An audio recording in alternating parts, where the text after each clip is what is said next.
Hey guys, tonight we're stepping back into the uneasy world of the Middle Ages to spend time with a figure most people would rather forget, the executioner.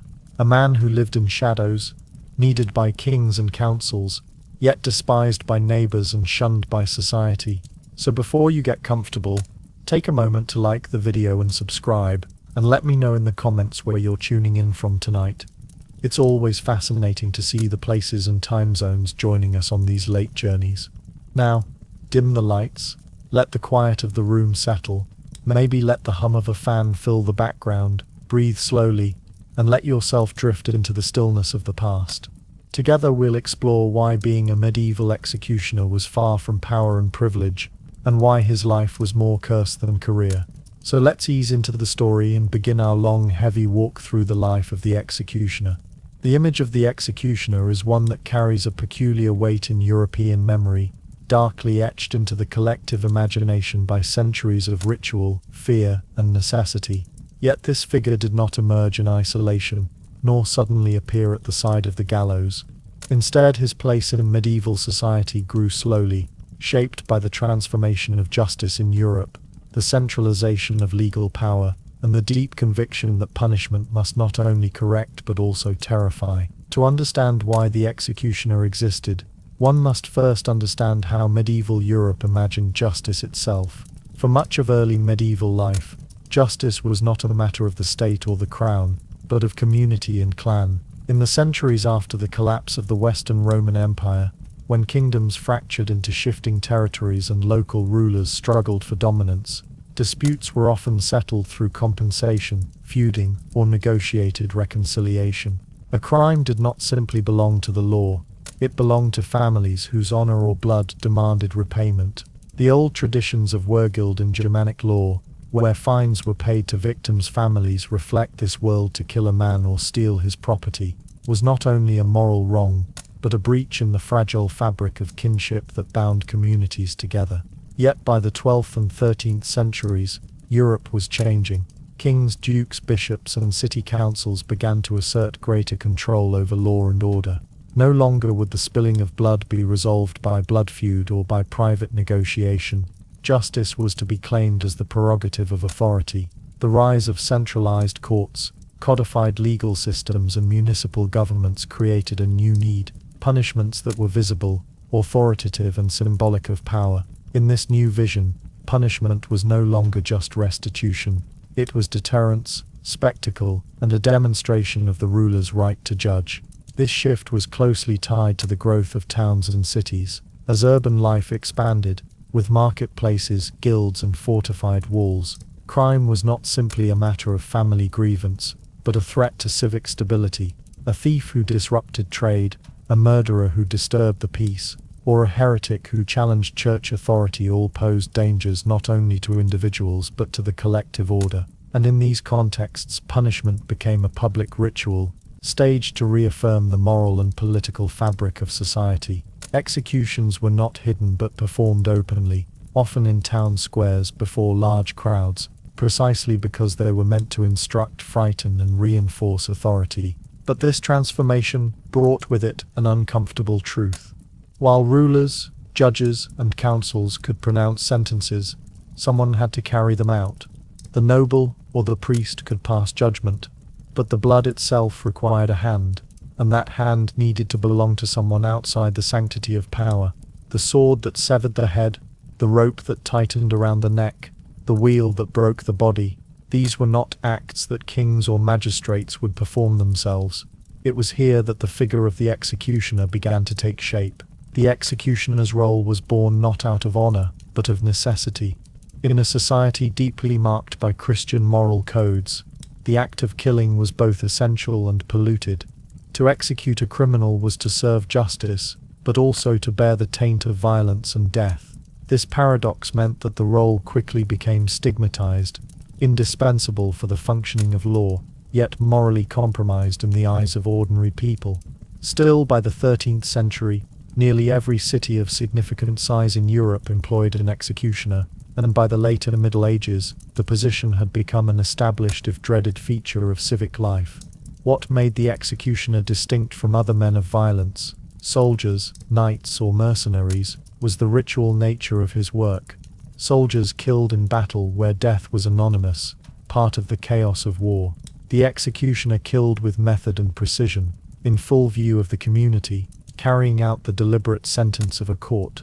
His task was theatrical. He killed not in anger, but in ceremony, with the scaffold as his stage and the condemned as his unwilling actor. Each blow, each rope, each carefully arranged display of body parts served not only to end a life, but to imprint fear into the hearts of the living. The emergence of the executioner also paralleled the growing use of torture as a legal tool.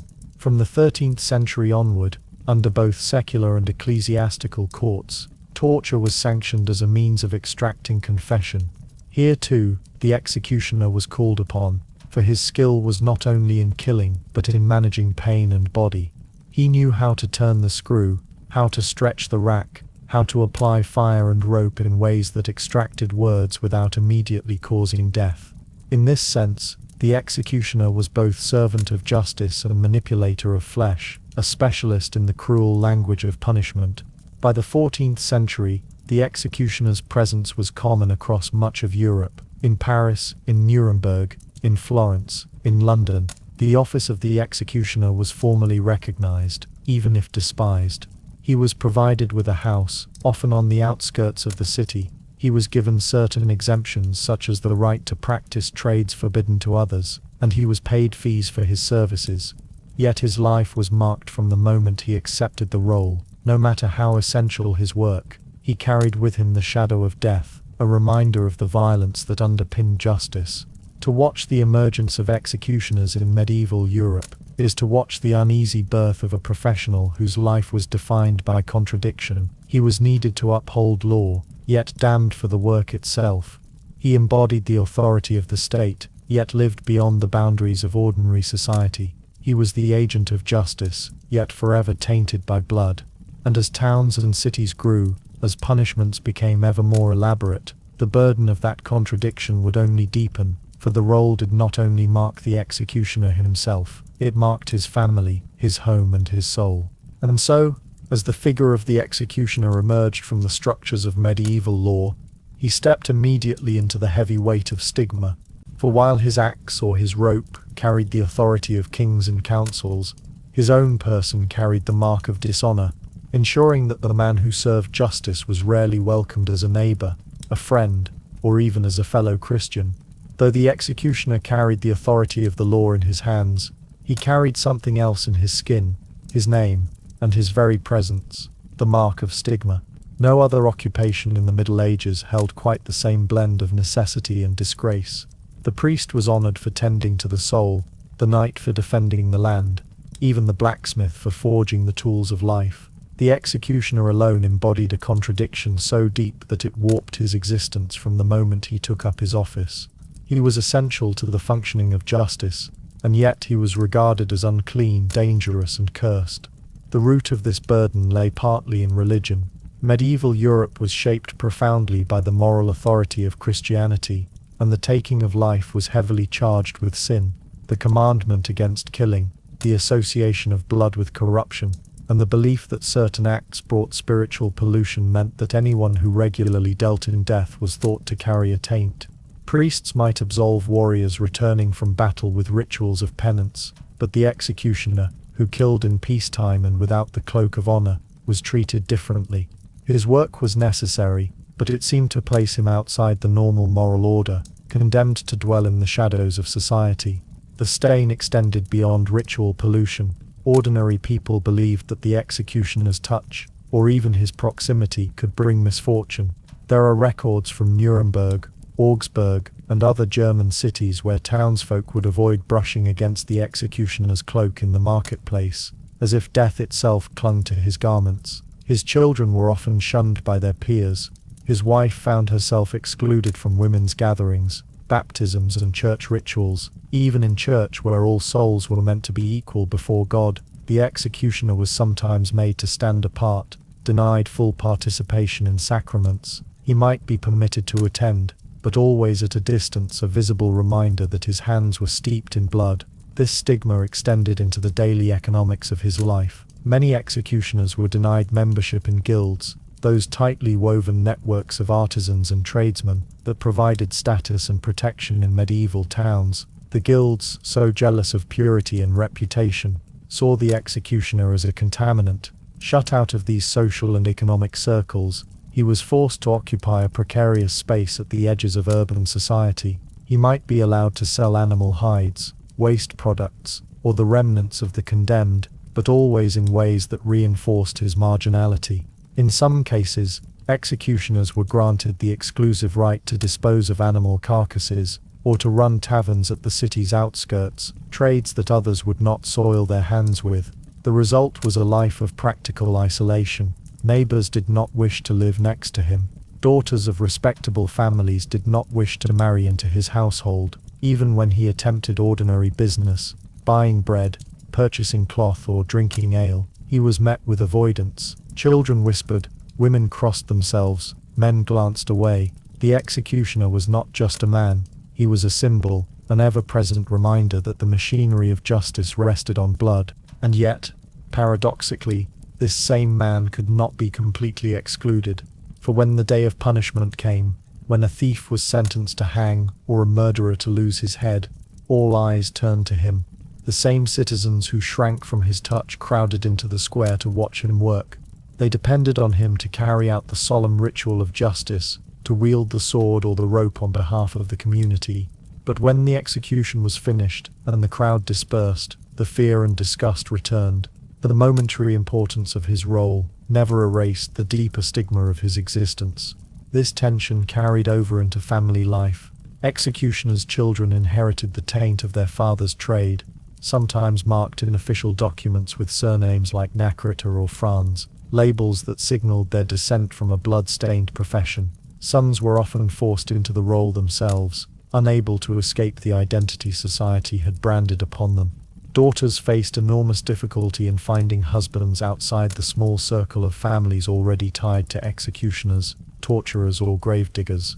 Marriage contracts reveal that some towns explicitly forbade their citizens from marrying into executioner families, as though blood itself carried contamination. Yet there were moments of strange ambiguity. In some cities, executioners were quietly tolerated in specific roles outside their official duties. Because they had knowledge of anatomy, gained through their grim familiarity with the human body, some served unofficially as healers, bone setters, or providers of remedies. Villagers might seek them out in secret, desperate for a cure, yet deny them openly in the light of day. This duality, feared in public, relied upon in private, only deepened the paradox of their existence. The burden of stigma did not only weigh upon their social lives, it shaped their very geography. Most towns required executioners to live outside the city walls, in liminal spaces near gallows fields, animal rendering pits or leper houses. The location of their homes was itself a mark of exclusion, set apart, literally and symbolically. In Nuremberg, the executioner's house was on the outskirts, in Paris near the gibbet of Montfaucon, in countless smaller towns beside the fields where criminals met their fate. They dwelled in the in-between spaces, tolerated but never embraced, visible yet always apart. Over time, this social weight became inherited memory, a generational curse. Even when an executioner performed his role with skilled precision, and even a kind of grim dignity, he remained trapped within the iron circle of public contempt.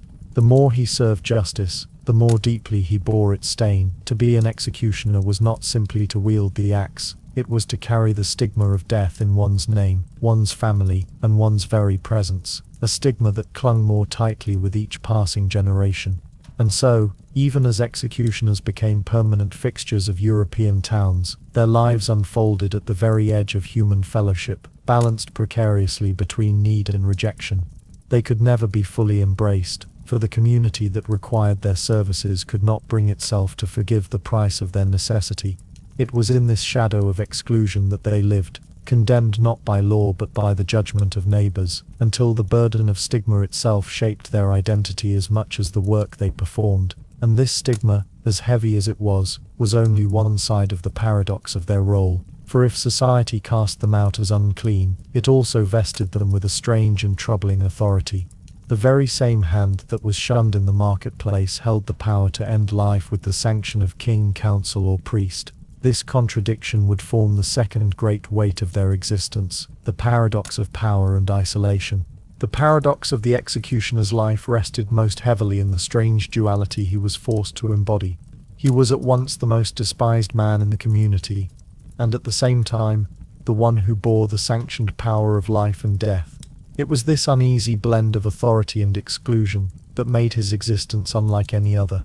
Society could not do without him, yet it would not welcome him. Rulers trusted him to carry out the harshest sentences of justice, yet ordinary people crossed the street to avoid his shadow. In this way, the executioner lived perpetually in two worlds, belonging fully to neither.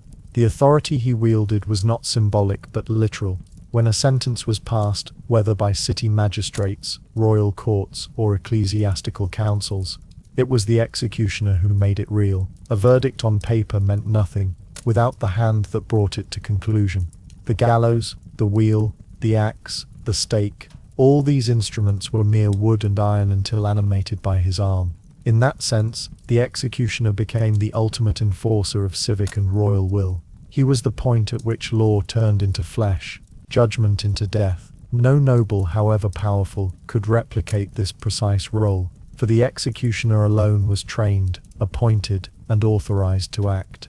This authority, however, was coupled with a peculiar form of dependence.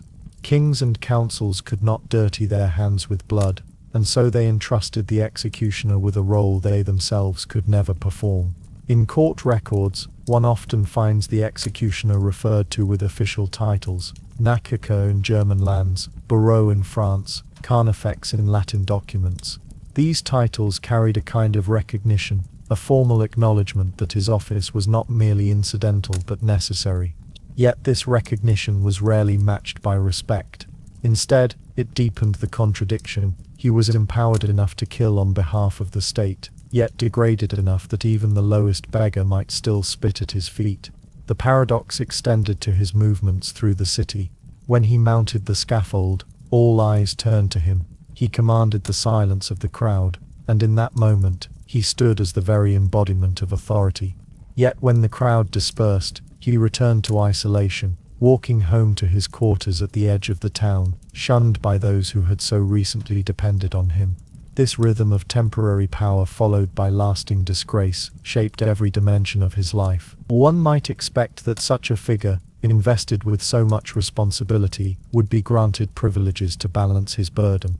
And indeed, in many places, executioners received certain unusual rights. In some German towns they were exempted from tolls. In others they were permitted to sell certain goods, such as hides from slaughtered animals, or even the fat and bones of executed criminals, which were believed to have healing properties.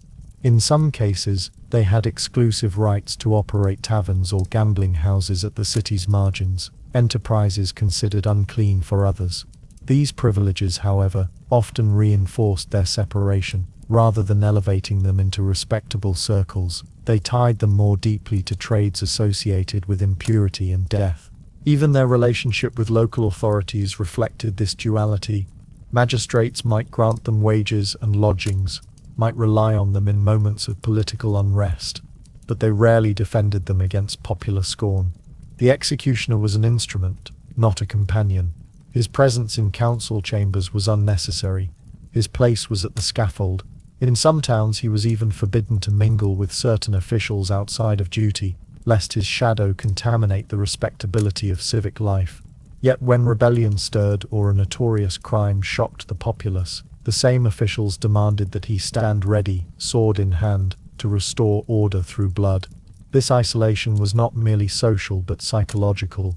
The executioner lived with the knowledge that he held more immediate power than most men could ever imagine. The power to extinguish a human life in an instant, yet that power was despised, hidden, and often hated. He did not choose whom to kill. He carried out the decisions of others.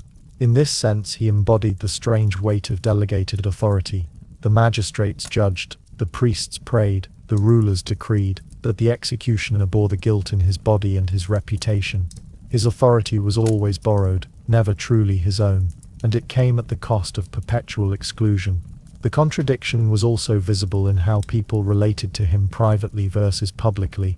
Publicly, neighbors might spit, cross themselves, or refuse to acknowledge him. But privately, they sometimes sought his help. His knowledge of anatomy, acquired through his grim trade, made him a resource when bones were broken or wounds needed setting. His access to the bodies of criminals allowed him to sell fat, bones and blood, which were used in folk remedies believed to cure a range of ailments. This strange mixture of repulsion and reliance deepened his paradoxical standing, despised in the open square, yet secretly consulted in moments of desperate need. It is telling that executioners were often described as necessary evils. They represented the uncomfortable reality that society, for all its moral strictures, could not maintain order without violence. The executioner embodied that violence, performing it so that others could remain clean. In this way, he became the scapegoat of justice itself, carrying the pollution of society's need for blood. His isolation was not accidental but structural, woven into the very logic of medieval law.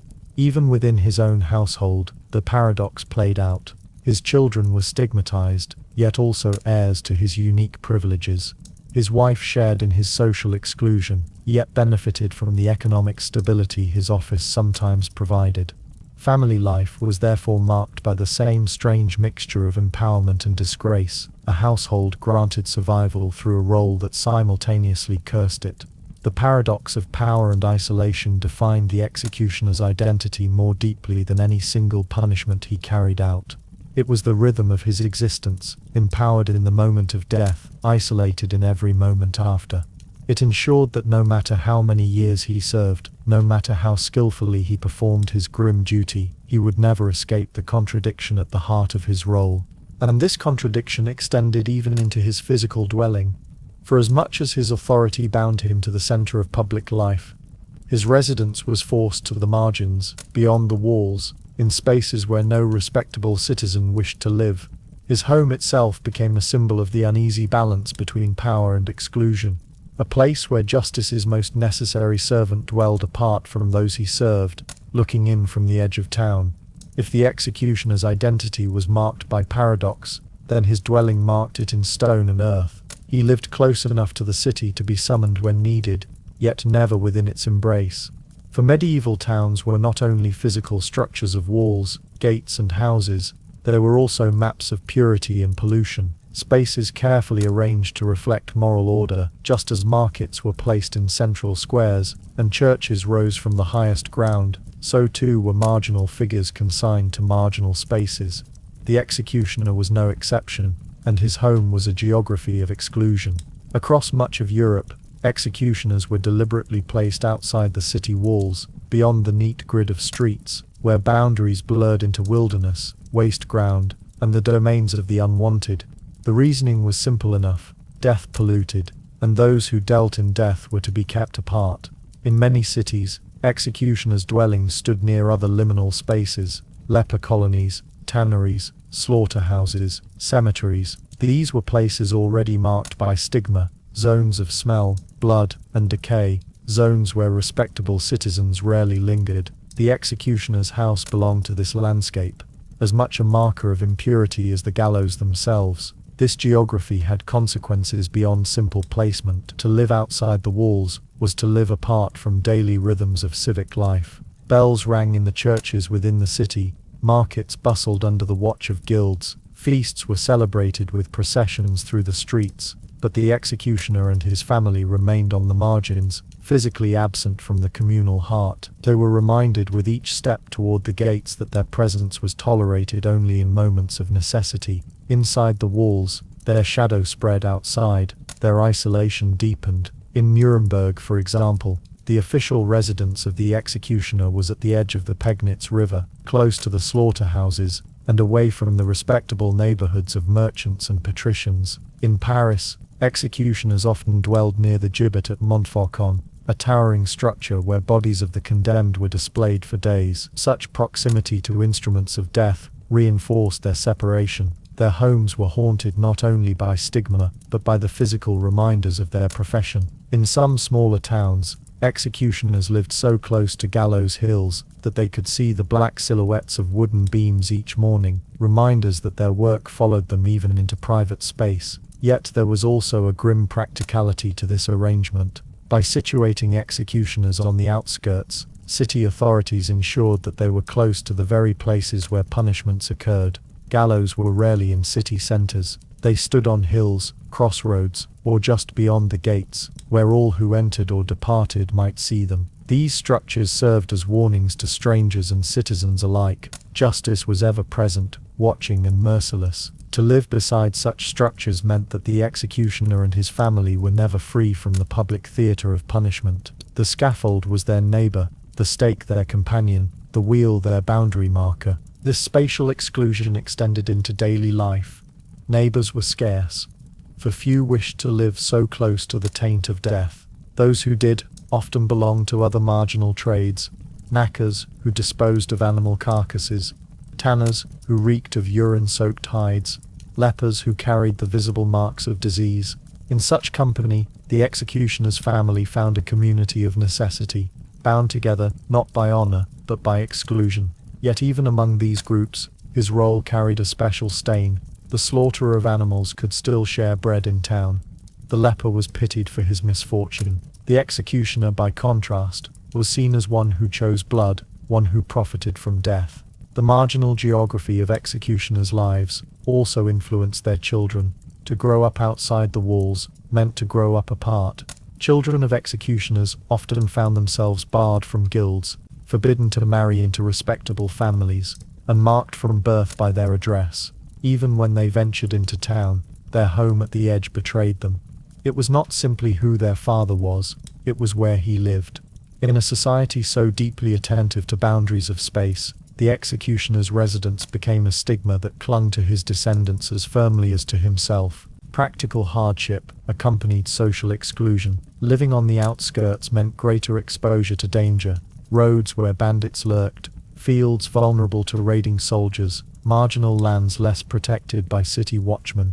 While the city walls guarded merchants and artisans within, the executioner and his family lived without that shield. In times of war or unrest, they were among the first to suffer. Fire, famine, and plague crossed into marginal districts long before they penetrated fortified centers. And yet when order needed restoring, city authorities summoned the executioner as if he lived in the heart of their community. The architecture of their dwellings often reflected their ambiguous place. Some were little more than cottages, functional and austere, provided by municipal authorities as part of the executioner's wage. Others, in larger cities, were slightly grander, with attached workshops or gardens, since executioners often engaged in side trades like healing or tanning. But even these more substantial homes bore the unmistakable mark of exclusion: fences that set them apart, locations near refuse pits, or ominous proximity to the gallows themselves. The house of the executioner was never simply a house. It was a boundary marker, a place where civic order met civic rejection, and so geography reinforced stigma. To be placed on the edge of town was not merely a practical decision. It was a visible reminder to all who passed through the gates that justice was built on exclusion. The executioner stood as a figure who embodied society's contradictions, and his house was a map of those contradictions in miniature. He was essential, yet unwanted, powerful yet disgraced, central to the law yet cast out from its daily life. His dwelling marked him, just as surely as his role did. Thus, while he lived on the edge, he remained tethered to the center by the grim cord of necessity. The bells that rang in town were not for him. The feasts were not for his children, the guilds were not for his sons. But when the hour of punishment arrived, the gates opened, the scaffold was prepared, and the city once again called upon the man who lived beyond its walls to enter, to wield the sword, and then to return to his exile. The inheritance of the executioner's role was as much a social inevitability as it was an occupational tradition, binding families into a cycle of duty and stigma that could last for generations. In medieval Europe, where surnames, professions, and residence often intertwined, the children of executioners were rarely free to choose a different path. From birth, they carried the weight of their father's office, inheriting not only the skills necessary to perform the grim work, but also the social poison that accompanied it. Their lives were dictated as much by the expectations of society as by the authority of the law itself. The perpetuation of the trade within families was both practical and symbolic. For the community, training a new executioner was not simply a matter of finding someone willing to wield the sword or rope. It required someone who understood the rituals, techniques, and crucially the psychological fortitude necessary to confront death regularly. Fathers taught their sons the precise angles for a decapitation, the methods for binding, stretching or securing the condemned, and the sequence of ceremonial gestures required to maintain the authority of the scaffold. In this way, the executioner's house was not merely a dwelling but a workshop, an academy of death where skill was passed from one generation to the next. Yet the inheritance was not limited to technique, it was an inheritance of social stigma, of moral suspicion, and of isolation. Children born into executioner families were immediately marked by association. Town records, tax documents, and sometimes even baptismal registers would identify them with their father's role, a permanent reminder that they belonged to a line of people who trafficked in blood. These children faced difficulties that others could scarcely imagine. Boys might be forbidden from joining guilds or learning respected trades, for to associate with a family of executioners was to risk contamination, both moral and social. Daughters often faced the more immediate problem of marriageability. Families outside the profession were wary of linking themselves to blood-stained lineage, and those who did often demanded dowries or legal safeguards to protect against the curse of affiliation. Despite this, some families accepted the inevitability with a sense of grim pragmatism. In smaller towns or rural regions, the office of the executioner was a stable source of income, and the monopoly over certain trades, selling animal fat, disposing of carcasses, or providing medical remedies, meant that families could achieve a level of financial security unusual for marginal professions. To pass the trade to a son was not merely to perpetuate a curse, it was to ensure the family's survival in a society that offered them little else. The paradox remained, however. The same work that guaranteed sustenance ensured that the family remained socially quarantined, forever residing at the margins of towns and communities. The psychological burden of inherited stigma cannot be underestimated. Boys apprenticed under their fathers grew up witnessing daily death and the reactions it provoked. They observed the fear, the avoidance, the whispered curses of neighbors, and the silent disapproval of the church. The lessons they received were therefore as much moral as mechanical. They learned how to perform executions with precision, but also how to bear the weight of being feared and despised. By the time they were old enough to wield the sword or hang the rope themselves, they had internalized the social isolation that would define their adult life. There are numerous historical examples of executioner families where the office spanned generations. In Nuremberg, the Locker family held the position for over a century, with fathers training sons and sometimes even grandsons in the rituals of execution. Similar dynasties existed in Paris, London, and many German and Italian towns, where the continuity of the office was both a necessity for the authorities and a permanent sentence for the families. This continuity reinforced the social divide. Each generation became simultaneously indispensable and reviled, forming a lineage inseparable from the instruments and duties of death. Women in these families also bore invisible burdens. Wives of executioners often managed households on the outskirts, balancing the practical demands of daily life with the social alienation imposed by their husband's role. They were expected to maintain the family's dignity while confronting the whispered fears and outright contempt of the broader community. They might sell small goods or engage in permissible trades, but always under the shadow of their husband's work. Their children's inheritance of both skill and stigma was therefore mediated through them as well, creating a household in which the boundaries between domestic care and professional contamination were constantly intertwined. The inheritance of the trade extended even to the moral and religious dimension of life. In many regions, executioners were granted permission to attend certain sacraments or church functions, but often with limitations. Fathers would teach their children not only how to perform their grim work, but also how to navigate the delicate moral codes imposed upon them, when to pray, when to distance themselves from neighbors, how to carry out their duties without falling into sin, at least in the eyes of the church. Religion offered partial absolution for their role, but it could not erase the social judgment that had already settled over their lives. This generational transmission of both skill and stigma ensured that the life of the executioner was rarely, if ever, a matter of choice.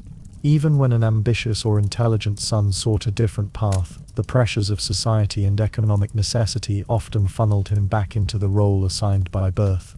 In towns where the office was essential, refusal to continue the family trade might result in financial ruin, loss of privileges, or even pressure from municipal authorities to maintain continuity. The executioner's family therefore became a self-contained unit, bound to their role not only by skill and knowledge, but by the inescapable weight of social expectation.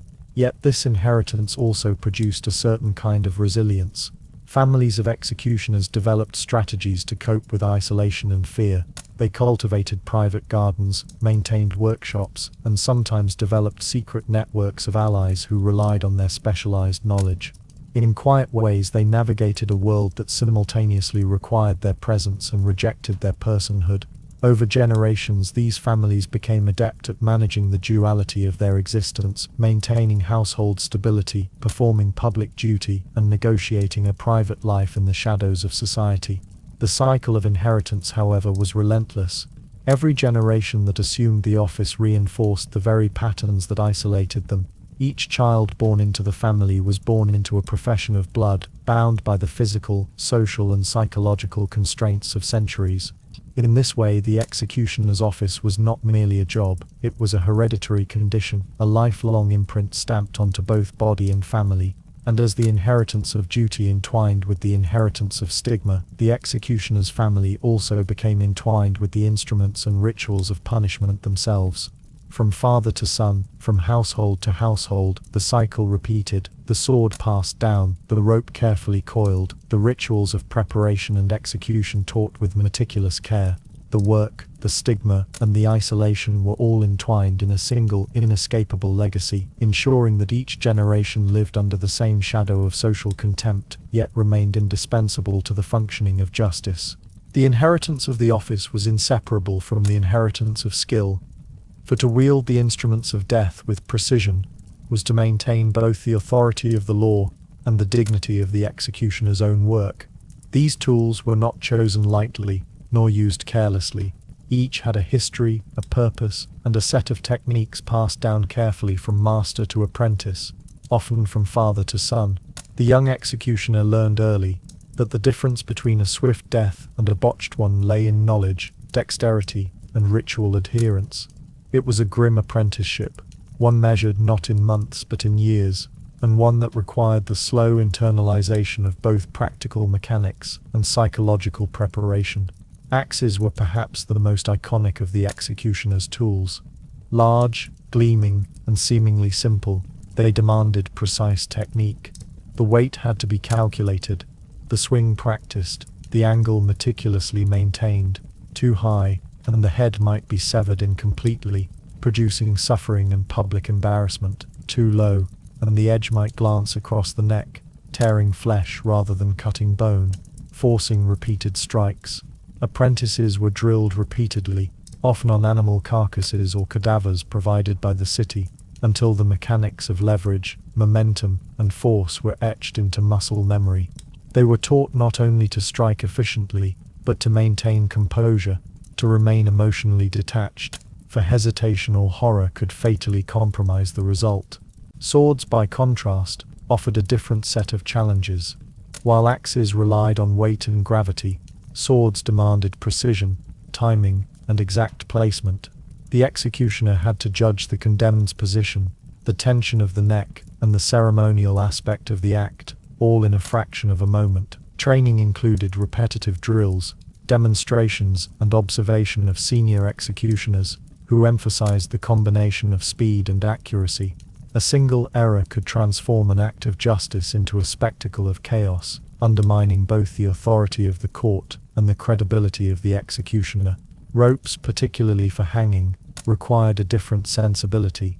The executioner had to calculate height, weight, and knot placement, for improper measurement could lead to strangulation instead of a swift death. Apprentices studied the physics of suspension and the subtle variations in rope elasticity. They learned to adjust for differences in stature and body mass, to anticipate the timing of the drop, and to ensure that the condemned fell in a manner that ended life without unnecessary struggle. Unlike the dramatic cleaving of an axe or sword, hanging demanded patience, precision, and an almost invisible expertise. The wheel used for breaking limbs introduced an entirely different dimension of cruelty and ritual. To operate the wheel effectively required knowledge of anatomy, the strength to break bones without shattering them unpredictably, and the ability to maintain composure while inflicting prolonged suffering. Apprentices learned to apply measured force at joints, to position limbs precisely, and to follow the ceremonial sequence required by law and custom. The ritual was as important as the act itself.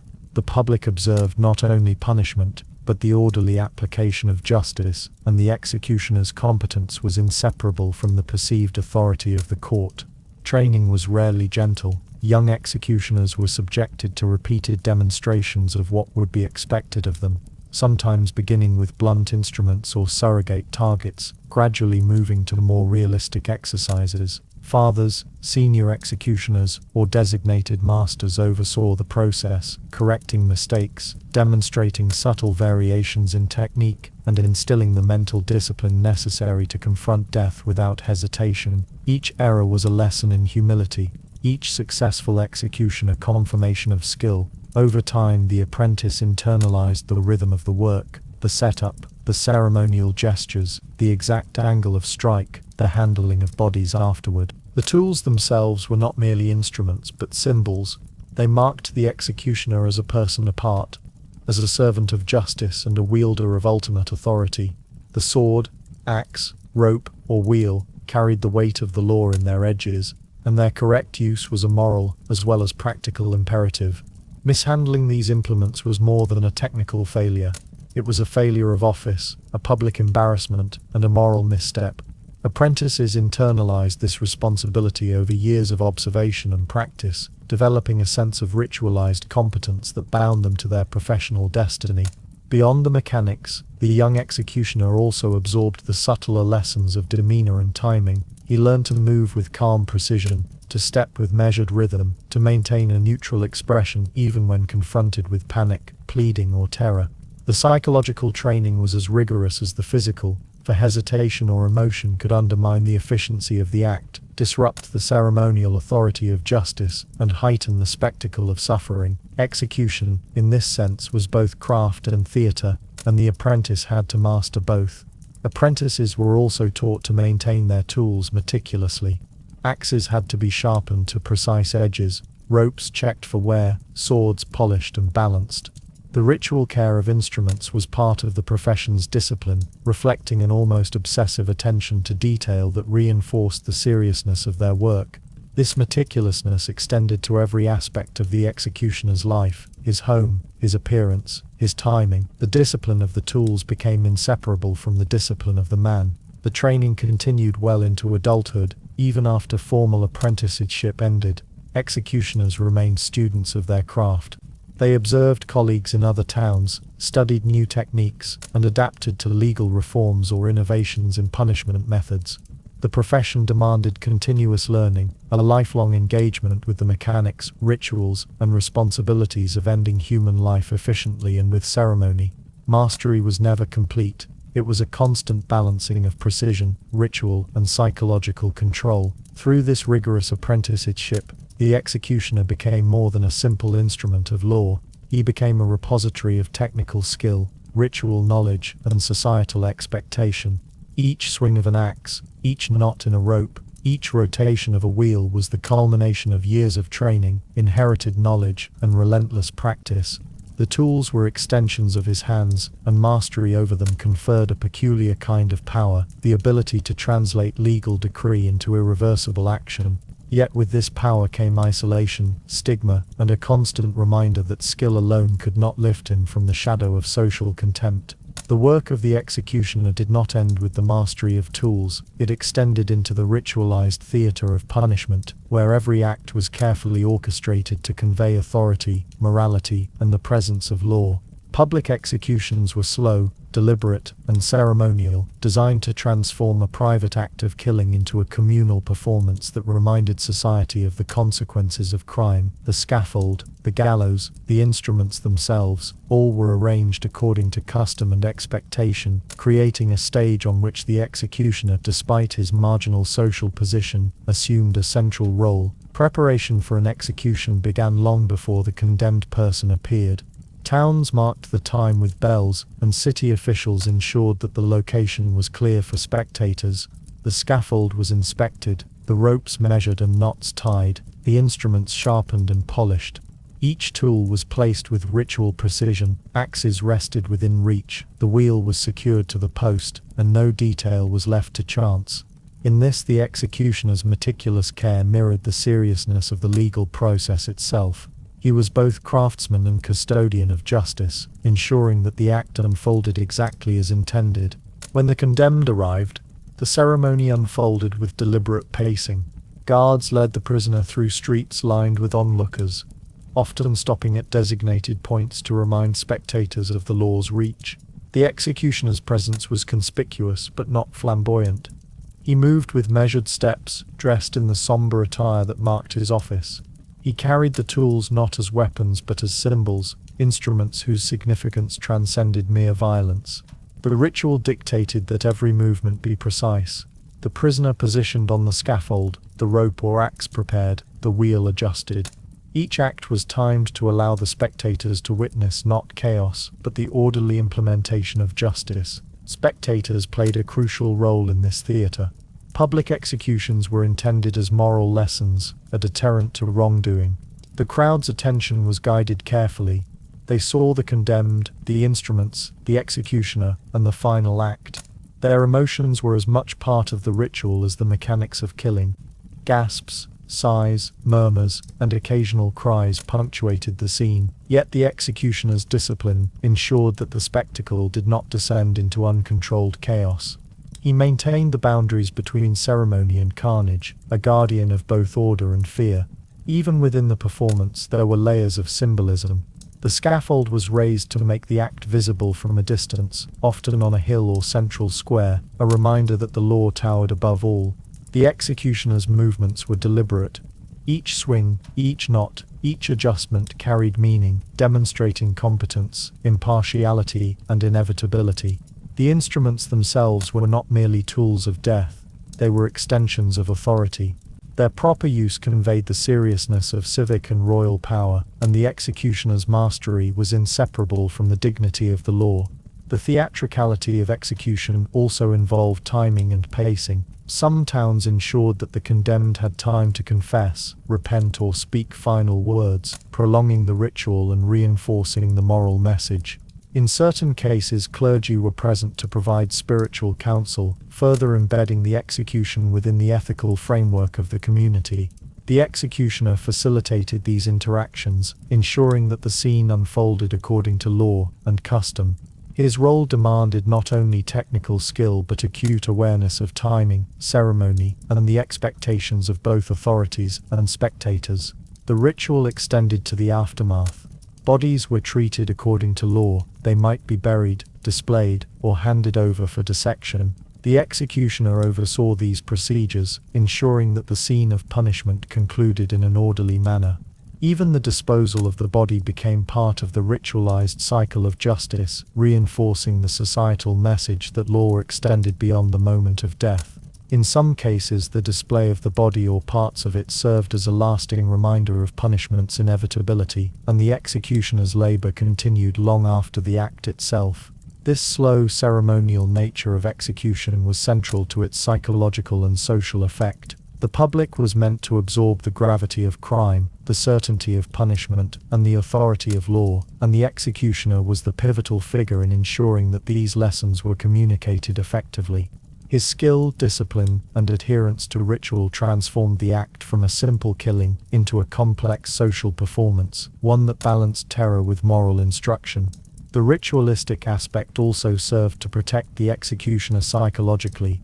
By embedding the act within strict procedures, by emphasizing ceremonial correctness over personal involvement, he could maintain detachment. The rhythm, sequence, and precision of the execution allowed him to perform a profoundly violent act while maintaining a sense of order and professional distance. In this way, ritual was both a social and personal mechanism, structuring the chaos of death into controlled, predictable steps. Despite the grandeur of ceremony, however, there remained a grim undertone. The executioner's work was never celebrated, never truly admired. He was the central figure in a moral and civic drama, yet the audience's awe was directed not at him but at the law. He was a necessary intermediary, a figure whose skill maintained societal order, but whose person remained outside of honor or approval. His mastery of ritual, no matter how precise, could not erase the social scorn that followed him beyond the scaffold. Even the most skilled executioner, trained through years of apprenticeship and familiar with every nuance of axe, sword, rope, or wheel, was not immune to error. The possibility of failure hovered constantly, a shadow over each performance, for one misjudged swing or miscalculated drop could transform the orderly ritual into public spectacle, shame, and chaos. Botched executions were feared not merely for their technical failure, but for the social and psychological consequences that fell upon the executioner himself. In a profession already bound tightly to stigma, such mistakes carried a weight that could ripple through reputation, family, and livelihood. A botched beheading, for instance, was among the most dreaded failures. An axe that glanced off bone or severed only partially inflicted prolonged suffering on the condemned and elicited gasps, screams, or laughter from the crowd. Such incidents undermined the authority of the law and cast doubt on the competence of the executioner. Historical accounts suggest that executioners who failed in this way faced ridicule, scorn, and sometimes legal consequences. In some towns, a poorly executed death could provoke lawsuits from families or complaints from magistrates, placing the professional's livelihood in jeopardy. Apprentices observed these errors with intense focus, understanding that a single misstep could define a lifetime. Hanging, too, was fraught with potential for error. Miscalculating the rope length, misjudging the prisoner's weight, or failing to position the knot correctly could result in strangulation rather than a swift neck break, a slow, agonizing death that invited public horror. Onlookers, expecting the moral clarity of justice, were unsettled by prolonged suffering, and the executioner bore the blame. In some records, crowds jeered or cursed at the man responsible, emphasizing that skill alone did not protect one from social opprobrium. The psychological toll of such public failure was compounded by the executioner's awareness that his mistakes were visible, permanent, and irreversible. The breaking wheel, employed for the most severe punishments, offered additional avenues for error.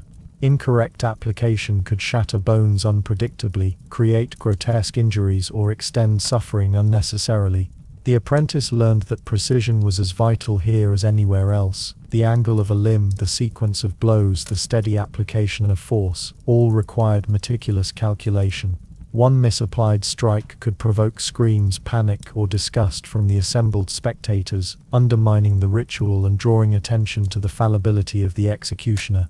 The spectacle that followed, while educational for the public, was a source of profound personal shame for the practitioner. Even when no obvious error occurred, the executioner faced subtle forms of risk. The crowd's perception could be unforgiving, interpreting hesitation, sweat, or tremor as incompetence. The condemned themselves, in rare instances, might resist or move unpredictably, increasing the danger to the executioner. Historical accounts from 16th century Germany describe moments when executioners were physically threatened by prisoners who struggled, or when mobs blamed them for delays, interpreting technical difficulty as malice or cowardice. In such moments, the executioner's social isolation intensified, for he remained both indispensable and culpable. Shame from botched executions often extended beyond the immediate professional sphere. Families, already marginalized by association, could suffer alongside the executioner. Gossip spread quickly through towns where every death was public and every performance scrutinized. The children of an executioner who failed might face heightened discrimination or exclusion, reinforcing the hereditary burden of social stigma. The house at the edge of town, already a marker of marginalization, became a place associated with error as well as duty, compounding the psychological and social weight carried across generations. repeated exposure to public scrutiny had a cumulative effect. Executioners internalized the constant risk of error, cultivating a mixture of fear, detachment, and meticulous preparation. They rehearsed technique endlessly, checked ropes, polished axes, and reviewed every step of the ritual. The anxiety of potential failure became part of the rhythm of life, shaping habits, routines, and even relationships. Friends and family, aware of the stakes, often reinforced caution through quiet observation or guidance, ensuring that the executioner's vigilance extended beyond the scaffold into daily existence. Despite these pressures, many executioners maintained a grim professionalism. Botched executions were treated not as moral failings, but as technical errors, subject to correction and disciplined repetition. Apprentices learned to view failure analytically to identify the source of the misjudgment, adjust technique, and internalize lessons for the future. In this way, the horror of public mistakes reinforced the broader pedagogy of the profession, shaping not only skill, but character. The executioner's resilience was forged in the crucible of error, public judgment, and relentless expectation. Yet even the most careful correction did not erase social consequences. A failed execution remained a public memory, whispered about long after the scaffold was cleared. The executioner's authority, though legally sanctioned, was fragile in the court of public opinion. Success brought temporary acknowledgement of skill, but failure could haunt for years, a reminder that the profession demanded constant vigilance and exacting competence. This tension between mastery and vulnerability defined the work, underscoring that every act of execution was both a demonstration of control and a gamble with fate. In sum, botched executions exemplified the complex interplay between skill, ritual, and social perception in the life of the executioner. While he commanded the instruments of death and performed ceremonies that conveyed authority and morality, he remained vulnerable to the harsh judgment of both the living and the institutional structures that employed him. The scaffold, rope, and wheel demanded precision, and failure, whether through miscalculation, misfortune, or human error, carried consequences that extended beyond the act itself, embedding shame and risk into the very identity of the man who wielded them. The executioner's work extended far beyond the public act of ending life. Once the ritual was complete, and the condemned had drawn their last breath, another stage of labor awaited: the handling of corpses. This was a task that required both practical skill and psychological endurance, for the body, in its finality, carried the residual horror of death into the private spaces of the executioner's work. He was entrusted with dismembering, preparing, and sometimes displaying the remains in accordance with local custom, legal decree, or royal mandate. Each step was governed by law, ritual, and expectation, and each task further reinforced the executioner's unique position as a mediator between life, death, and society. One of the most grisly responsibilities was quartering, the process of dividing a corpse into sections. This was not done casually. Precision was necessary both for symbolic and practical reasons. In many European towns, the law dictated that the bodies of traitors, rebels, or notorious criminals be divided and displayed at multiple points, crossroads, city gates, or prominent public spaces, as a deterrent to crime. The executioner had to work with exacting care, severing limbs without destroying the body entirely, and preserving it sufficiently for transport and exhibition. The task was as technical as it was morally taxing. The executioner manipulated severed limbs, coordinated with guards, and observed legal protocols, all while maintaining detachment from the visceral reality of the act. Boiling of heads, a practice in certain regions, introduced another layer of complexity and psychological strain. The skulls of executed individuals were sometimes boiled to preserve them for display or as trophies of justice. The procedure required understanding the properties of flesh, bone, and heat, and demanded careful attention to timing. Too long in the boiling cauldron could destroy the skull, too short and decomposition would proceed. Executioners became both chemists and custodians of remains, adapting empirical knowledge to meet ritual and legal standards. Apprentices learned these processes with meticulous supervision, absorbing lessons in anatomy, preservation, and ritual obligation. The display of remains, whether heads mounted on spikes or limbs exhibited at crossroads, was a central aspect of the executioner's role. These displays served as moral and civic lessons, warning the living of the consequences of disobedience and crime. The executioner prepared the bodies carefully, ensuring that they were securely attached, visible, and maintained for the duration required by law. This was not a task for the faint-hearted. It required confronting the grotesque, managing the practicalities of preservation, and anticipating public reaction. The public, while often accustomed to such sights, could be unpredictable, responding with fear, curiosity, or even mockery. The executioner bore the responsibility for the spectacle, maintaining order and ensuring that the display communicated authority without descending into chaos.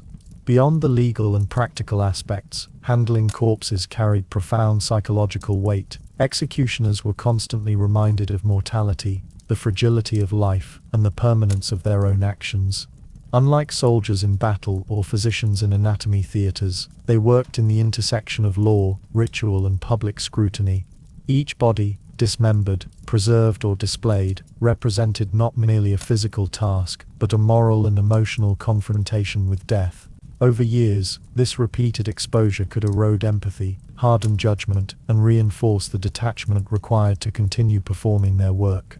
The preparation and disposal of bodies also entailed significant hygiene challenges. Corpses were heavy, fluids were present, and decomposition began rapidly, particularly in warm months. Executioners developed practical strategies, cauldrons for boiling, lime for neutralization, and careful transport methods. Residual odors, the presence of blood, and the proximity to decomposition shaped daily life, reinforcing their marginal position in society and the physical toll of the occupation. Houses at the edge of town, workshops, and tools became spaces where death was constant, permeating every corner of domestic and professional life. Apprentices were trained in the handling of corpses with the same rigor applied to instruments and execution rituals. Fathers and masters emphasized technique, hygiene, and ritual propriety, while also imparting psychological preparation. Young executioners learned to manage revulsion, maintain composure, and execute the mechanical requirements of the task efficiently. Over time, these practices became second nature, as the apprentice internalized the necessary detachment and precision required to transform gruesome labor into professional competence. In addition to technical challenges, executioners sometimes faced negotiation with town authorities regarding the use and treatment of bodies. Certain high-profile criminals required extraordinary care in preparation or display, and the executioner's judgment could affect public perception. Mismanagement could provoke scandal, attract legal reprimand, or even threaten employment. The intertwining of law, ritual, and practical skill ensured that each corpse was both a professional responsibility and a moral challenge, reinforcing the broader social isolation and pressure that defined the profession. Handling corpses also reinforced the executioner's ambiguous social position. While essential to law and order, he remained outside social acceptance, his daily work marked by both horror and necessity. The body, once severed from life, became an object of labor and legal obligation, further highlighting the paradox of power and marginalization that defined his existence. The executioner's intimacy with death, performed in public and private, underscored the liminality of his life, at once central to justice and permanently estranged from ordinary human experience. Through the relentless rhythm of dismemberment, boiling, and display, the executioner developed skills that were as precise as they were repulsive. Each task demanded physical strength, anatomical knowledge, attention to ritual, and psychological resilience. Over decades, this accumulation of expertise defined the professional, shaping a life lived constantly in contact with the remnants of human mortality. The work, grim and isolating, became the invisible architecture of authority, cementing the executioner's role as both indispensable and socially abject. While the executioner's work was socially stigmatized and morally fraught, it also carried an economic dimension that both sustained and complicated his existence. Payment was rarely uniform or generous in conventional terms, but it existed in forms that reflected the legal and ceremonial nature of the office. Executioners were often compensated through fees collected from the families of the condemned, by gifts or goods provided by local authorities, or through special privileges granted to mitigate the social ostracism inherent to their position. Yet this income, though vital for survival, was inseparable from the moral and psychological cost of laboring in constant proximity to death and suffering. In many towns and cities across medieval Europe, fees were structured according to the nature of the crime and the type of punishment. A simple hanging might bring a modest fee, while more elaborate executions, such as decapitation by axe, breaking on the wheel, or the preparation of corpses for public display, commanded higher payments. Families of the condemned, often mandated to pay for the service as part of judicial process, might provide coins, livestock, or other goods, creating a system in which the executioner's livelihood depended directly upon the formalized performance of death. Each coin collected represented not only compensation for labor, but also a tangible acknowledgement of the grim responsibilities he carried. Special privileges supplemented monetary payments. Executioners were sometimes granted exemption from certain civic taxes, permission to purchase property at reduced rates, or the ability to operate within trades otherwise restricted. In some regions, they could acquire land or maintain small businesses precisely because their essential role in maintaining order justified accommodation. These privileges, though practical, were double-edged. They emphasized the executioner's difference from ordinary citizens, marking him as simultaneously necessary and alien. Even economic advantage reinforced social marginality, for privileges were granted in recognition of service, not in admiration or acceptance. Goods, such as food, clothing, or tools, were also part of remuneration. Executioners needed specialized instruments, but sometimes municipalities provided them, ensuring that the office holder could perform duties without personal expense. Clothing or household items were granted both as material support and as markers of the office.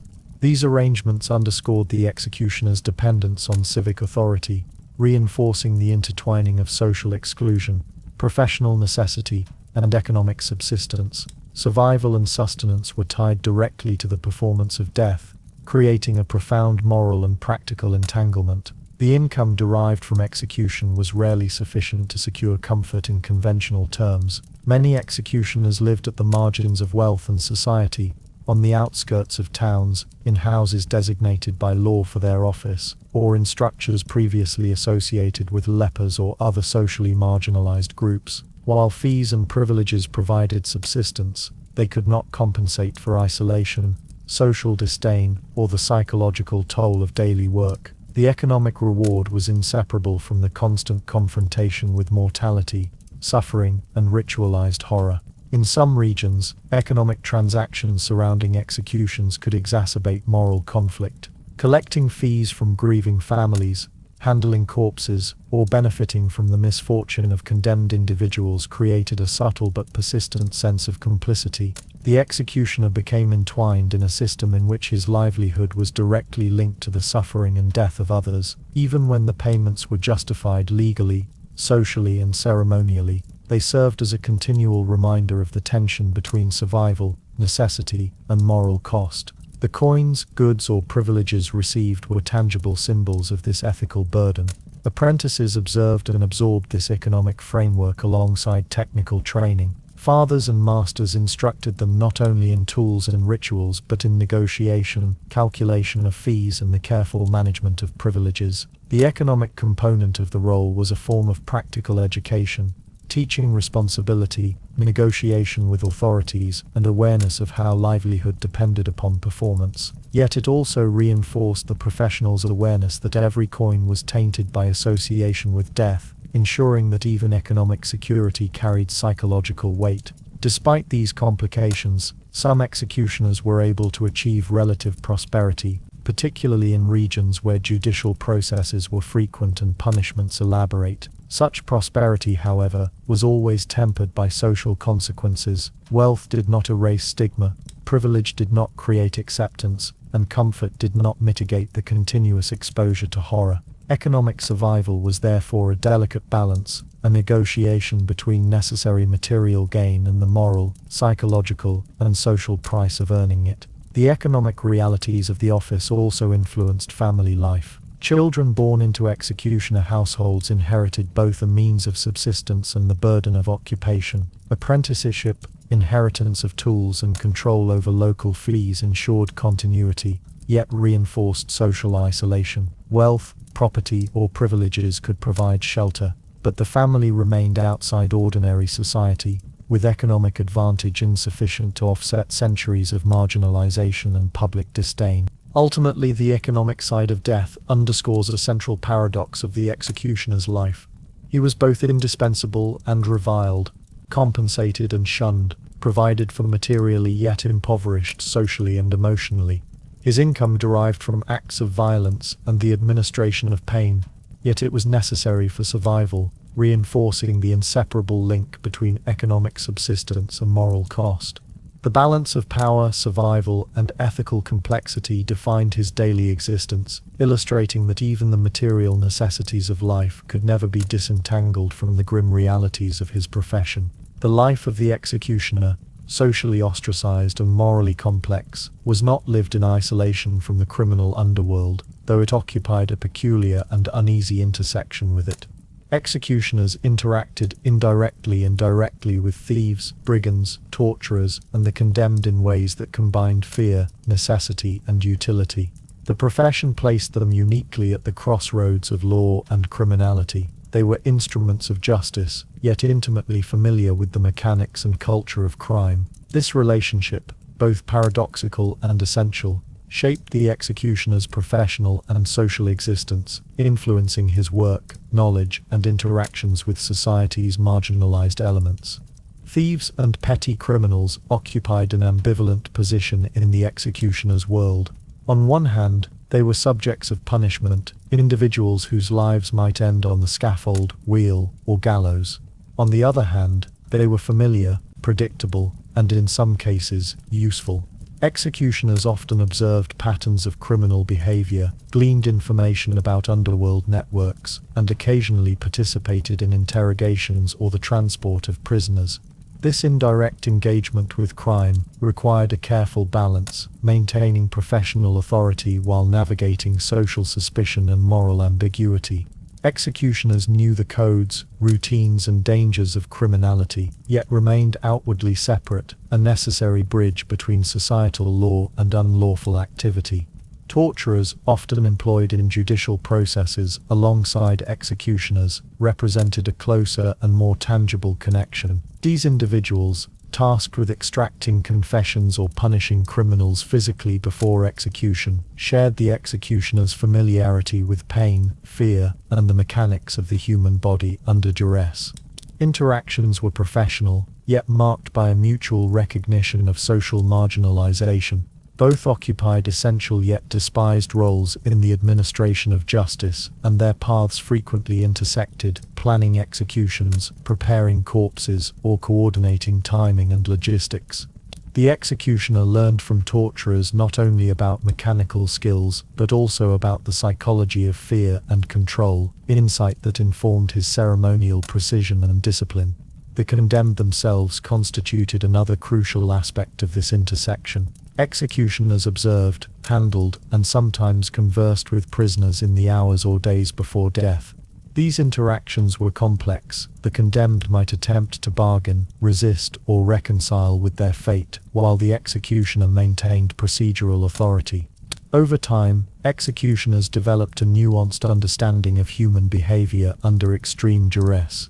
This knowledge, drawn directly from proximity to criminality and punishment, informed not only technical execution, but broader awareness of social deviance and moral calculation. The condemned, while victims of law, became teachers in a sense, revealing the vulnerabilities, fears, and strategies inherent in defiance, desperation, and survival. Executioners were simultaneously feared and useful to the criminal underworld. Their reputation for skill, control, and willingness to handle death endowed them with an aura of power that could be leveraged. In rare cases, thieves or outlaw networks might approach executioners for clandestine assistance, for instance to negotiate leniency, delay punishment, or convey information. These interactions, though exceptional, highlight the executioner's ambiguous position, essential to the enforcement of law, yet recognized as an agent whose technical knowledge and social marginality could be strategically engaged. The relationship was one of calculated distance, mutual recognition, and restrained interaction, emphasizing both fear and utility. In this context, the executioner's professional identity was inseparable from his knowledge of crime and punishment, awareness of criminal networks, patterns of escape or behavioral tendencies, informed daily work, influenced planning, and reinforced the meticulous care necessary for successful execution. Unlike ordinary citizens, who could ignore or judge crime abstractly, the executioner lived in constant proximity to it, observing, engaging, and interpreting criminality in ways that were both practical and psychologically demanding. The social stigma he endured was compounded by this intimate knowledge of vice, further isolating him from ordinary society, while deepening his professional expertise. Despite the social and moral tensions, these interactions were carefully regulated by law, custom, and ritual. Executioners were not merely observers, but controlled participants, expected to maintain professional distance, while navigating a web of fear, respect, and occasional collaboration. Their work required an acute awareness of boundaries, how close to draw to criminal knowledge, how much to reveal in conversation, and how to ensure that engagement did not compromise both ritual and authority. Mastery of these social subtleties was an additional layer of professional skill, alongside technical expertise. With tools and ceremony, apprentices learned this duality from observation and instruction. Fathers and masters emphasized the necessity of maintaining professional integrity, while understanding the behaviors, psychology, and networks of the criminal population. Knowledge of the underworld was part of survival, not optional curiosity.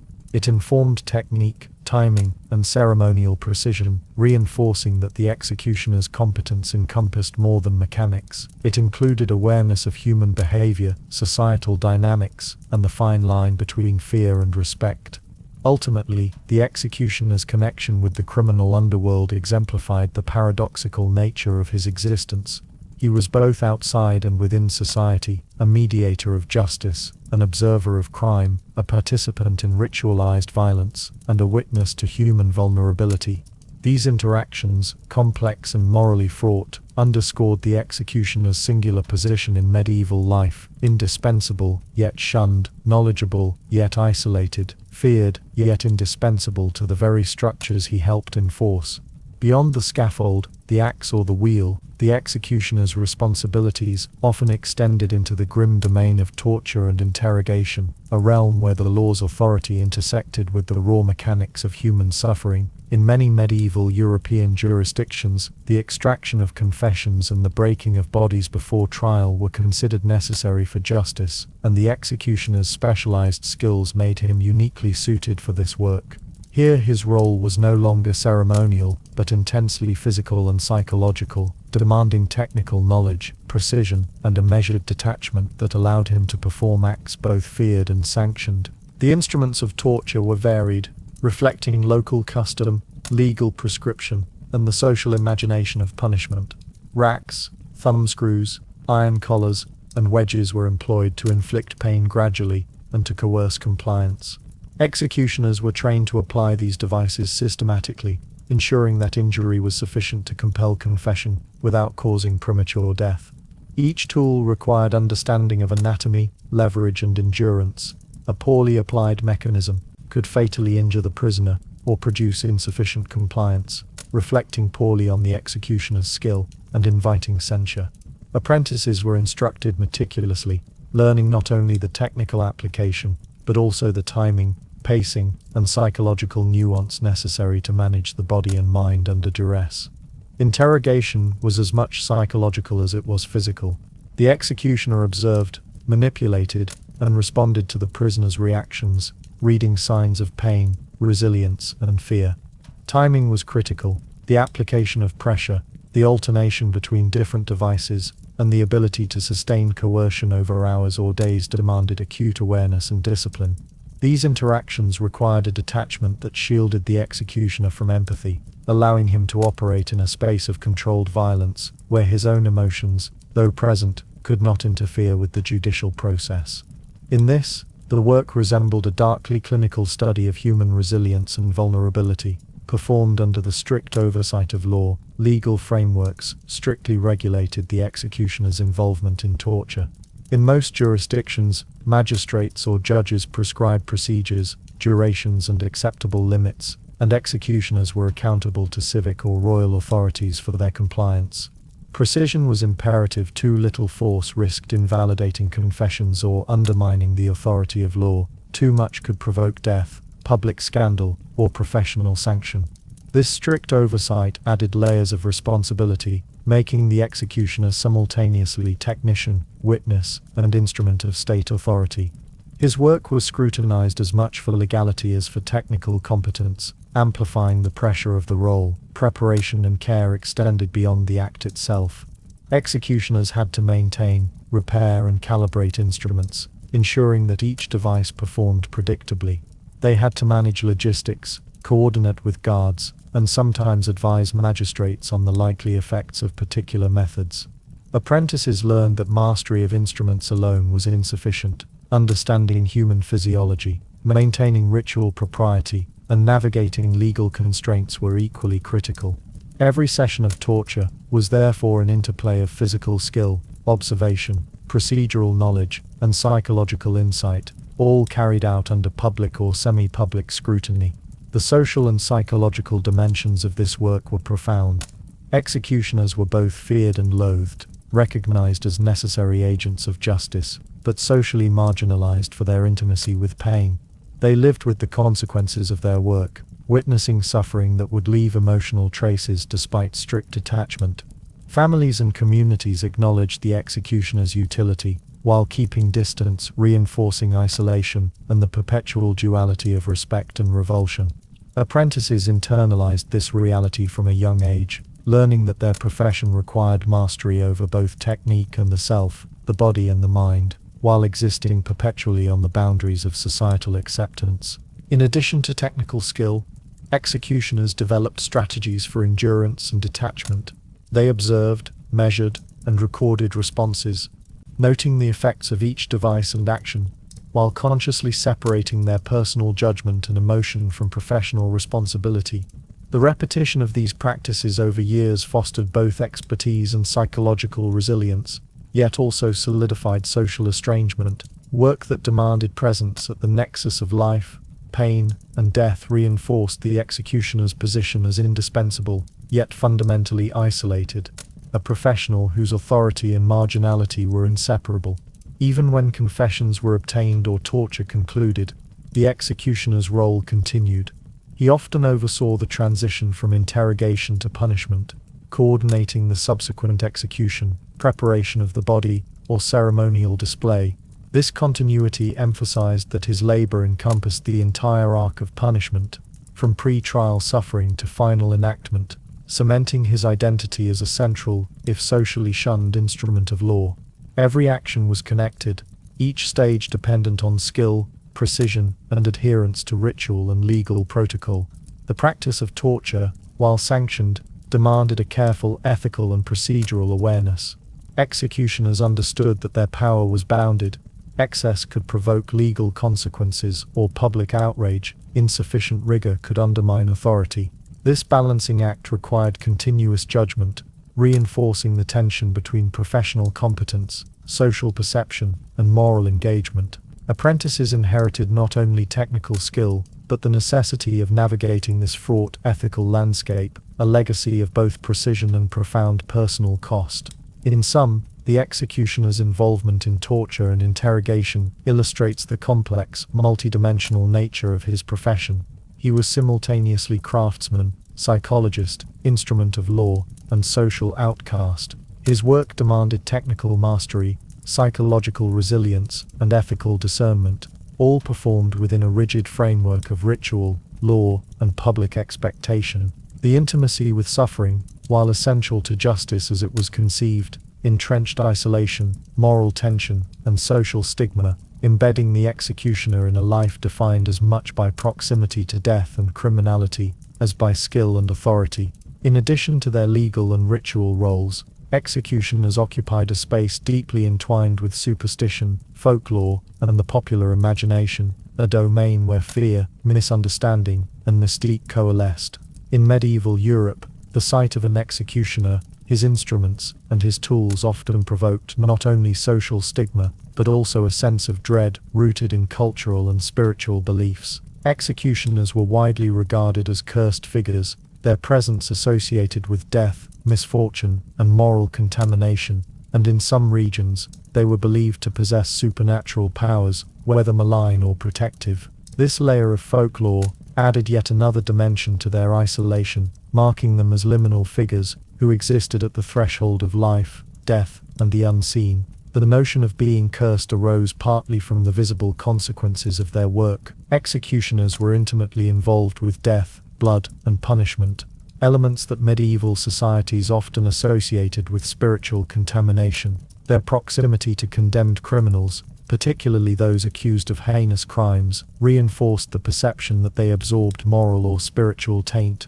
In towns and villages, people avoided executioners in daily life, fearing that contact might bring misfortune, illness, or divine retribution. This fear was codified in social practice. Executioners were often prohibited from entering churches, marketplaces, or communal gatherings, their presence seen as disruptive to spiritual and social harmony. Beyond mere avoidance, popular belief sometimes ascribed magical powers to executioners. Some imagined that they could curse others, influence outcomes of trials, or bring death through unseen means. Others viewed them as intermediaries with the forces of fate, capable of controlling life and death not merely through instruments but through occult knowledge. These beliefs were reinforced by the ritualized nature of their work, the careful preparation of instruments, the ceremonial aspects of executions, and the dramatic display of corpses contributed to an aura of supernatural authority. In towns where literacy was limited, such symbolic displays were interpreted as evidence of mysterious powers, enhancing both fear and fascination. Certain practices amplified the sense of superstition. The black clothing, hooded faces, and distinctive tools of executioners made them visually striking, signaling their role unmistakably. Crowds, already conditioned to view executions as moral theater, interpreted these visual markers as signs of otherworldly influence. Stories circulated of executioners who had allegedly predicted deaths, survived dangerous encounters through mysterious means, or carried objects believed to hold power over life. While many of these accounts were anecdotal or exaggerated, they reinforced the sense that executioners were not merely mortals performing grim work, but agents touching the boundary between the living and the supernatural. Superstition also shaped social interaction. Ordinary citizens, merchants, and even clergy approached executioners with caution, often combining fear with respect. Families would warn children to avoid contact, and rituals were sometimes employed to protect against perceived harm, such as crossing oneself, avoiding eye contact, or maintaining distance when an executioner passed. These behaviors underscored the executioner's social isolation, as he navigated a world in which his professional necessity was recognized, but simultaneously shrouded in mystical suspicion. The executioner's own perception of these superstitions was complex. Some internalized the notion of cursed status, framing isolation and marginalization as a natural consequence of proximity to death. Others rejected superstition outright, treating it as social misunderstanding, while still navigating its practical implications. Even when personally skeptical, executioners recognized that public belief in their powers or curse influenced behavior, cooperation, and authority, and they often adapted accordingly. For instance, the aura of fear could reinforce compliance during executions or maintain respect in interactions with criminals, torturers, and magistrates.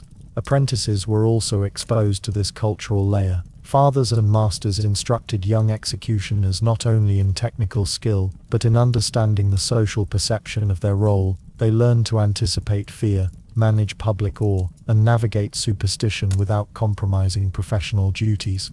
In some regions, apprentices were taught rituals or symbolic acts intended to ward off spiritual contamination, blending practical hygiene with cultural expectation. The education thus encompassed both mechanics and psychology, preparing the young executioner to survive socially as well as professionally.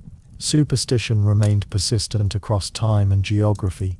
From the crowded streets of 16th-century Germany to the outskirts of French villages, executioners were treated as more than legal functionaries. Their presence was a living symbol of mortality, justice, and the thin boundary between life and death, magnified by folklore and religious belief. The cumulative effect was profound. The executioner operated under dual pressure, performing technically demanding, socially necessary tasks, while contending with the perception of mystical or malevolent influence. This ever-present shadow of superstition intensified isolation, reinforced marginalization, and complicated every interaction with the wider community. In sum, the layer of superstition surrounding executioners intertwined with legal, ritual, and social dimensions of their lives. They were not only feared for their physical actions, but for their perceived spiritual and mystical potency, a perception that amplified stigma and reinforced separation. This dual reality, essential agents of law and ritual, yet objects of dread and fascination, became a defining characteristic of the profession, ensuring that executioners lived perpetually at the threshold of human understanding, suspended between technical skill and cultural mythology. The psychological toll of the executioner's profession was profound, layering over the social stigma, superstition, and technical demands of his daily life. Living constantly in proximity to death, suffering, and human despair imposed an invisible burden, one that no amount of training, ritual, or privilege could fully alleviate. The work required the cultivation of a careful detachment, a psychological armor that enabled the executioner to perform acts of violence repeatedly, without collapsing under the weight of emotion. Yet, this same detachment fostered isolation, desensitization, and in many cases, chronic trauma. Unlike other forms of labor, the executioner's tasks engaged not only physical skill, but the deepest recesses of perception and moral judgment, forcing him to navigate a constant tension between duty and conscience. Desensitization was both a necessity and a consequence. The repeated handling of instruments of death, swords, axes, ropes and wheels, and the witnessing of human pain, injury, and finality, required the executioner to distance himself from natural human empathy. Apprentices learned to suppress initial revulsion, to perform precise and deliberate motions, even as the body of the condemned convulsed or bled, and to treat each act as part of the ritual of justice, rather than a personal moral encounter.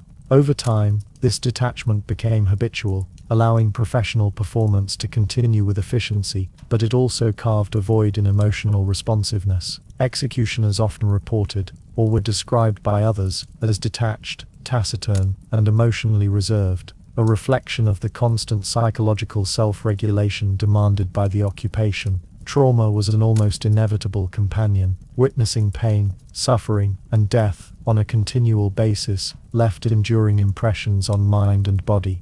The executioner was repeatedly confronted with the consequences of human cruelty, societal judgment, and the fragility of life. Unlike soldiers, whose trauma might be contextualized within battles or campaigns, executioners faced trauma as an ongoing, repetitive, and socially sanctioned aspect of daily existence. The rhythm of punishment, combined with isolation and social ostracism, created a persistent environment in which the mind and emotions were taxed, requiring adaptive strategies that could mitigate but never fully erase the psychological impact. Silence became both a coping mechanism and a social expectation. Executioners rarely spoke of their work outside professional circles, constrained by both personal inclination and societal boundaries. Disclosure could provoke fear, gossip, or moral judgment, reinforcing the necessity of containment. Apprentices absorbed this culture of silence from an early age, learning that the articulation of emotion, fear, or moral conflict was not only socially dangerous, but professionally unwise. This cultivated silence, while protective, contributed to profound isolation, creating an invisible barrier between the executioner and ordinary human connection.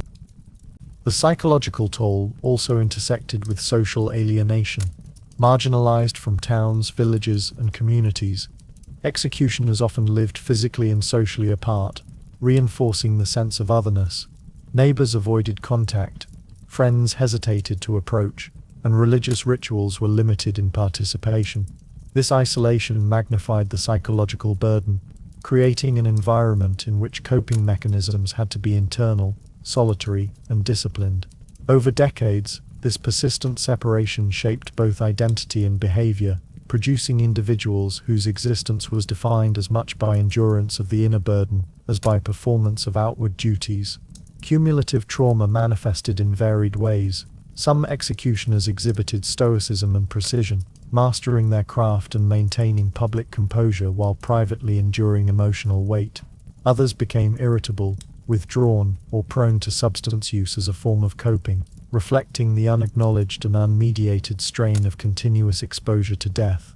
Apprentices observed these patterns, internalizing both technique and cautionary lessons about the long-term consequences of the occupation. Psychological endurance was therefore as much a learned skill as mastery of instruments or rituals, essential to survival and professional longevity. Even rituals intended to structure the work, such as ceremonial preparation of instruments, public processions, and codified methods of execution, were imbued with psychological purpose. They created boundaries, provided a sense of order, and offered a framework within which acts of extreme violence could be performed with methodical detachment. Yet the necessity of ritual itself highlighted the extraordinary demands of the profession. Without these formal structures, the emotional weight of repetitive killing, mutilation, and display might become unbearable. Executioners relied on these frameworks to navigate a world in which daily work brought them into intimate contact with human suffering, moral ambiguity, and societal disdain. In addition to immediate trauma, the executioner's work produced subtle long-term effects on perception, empathy, and social cognition.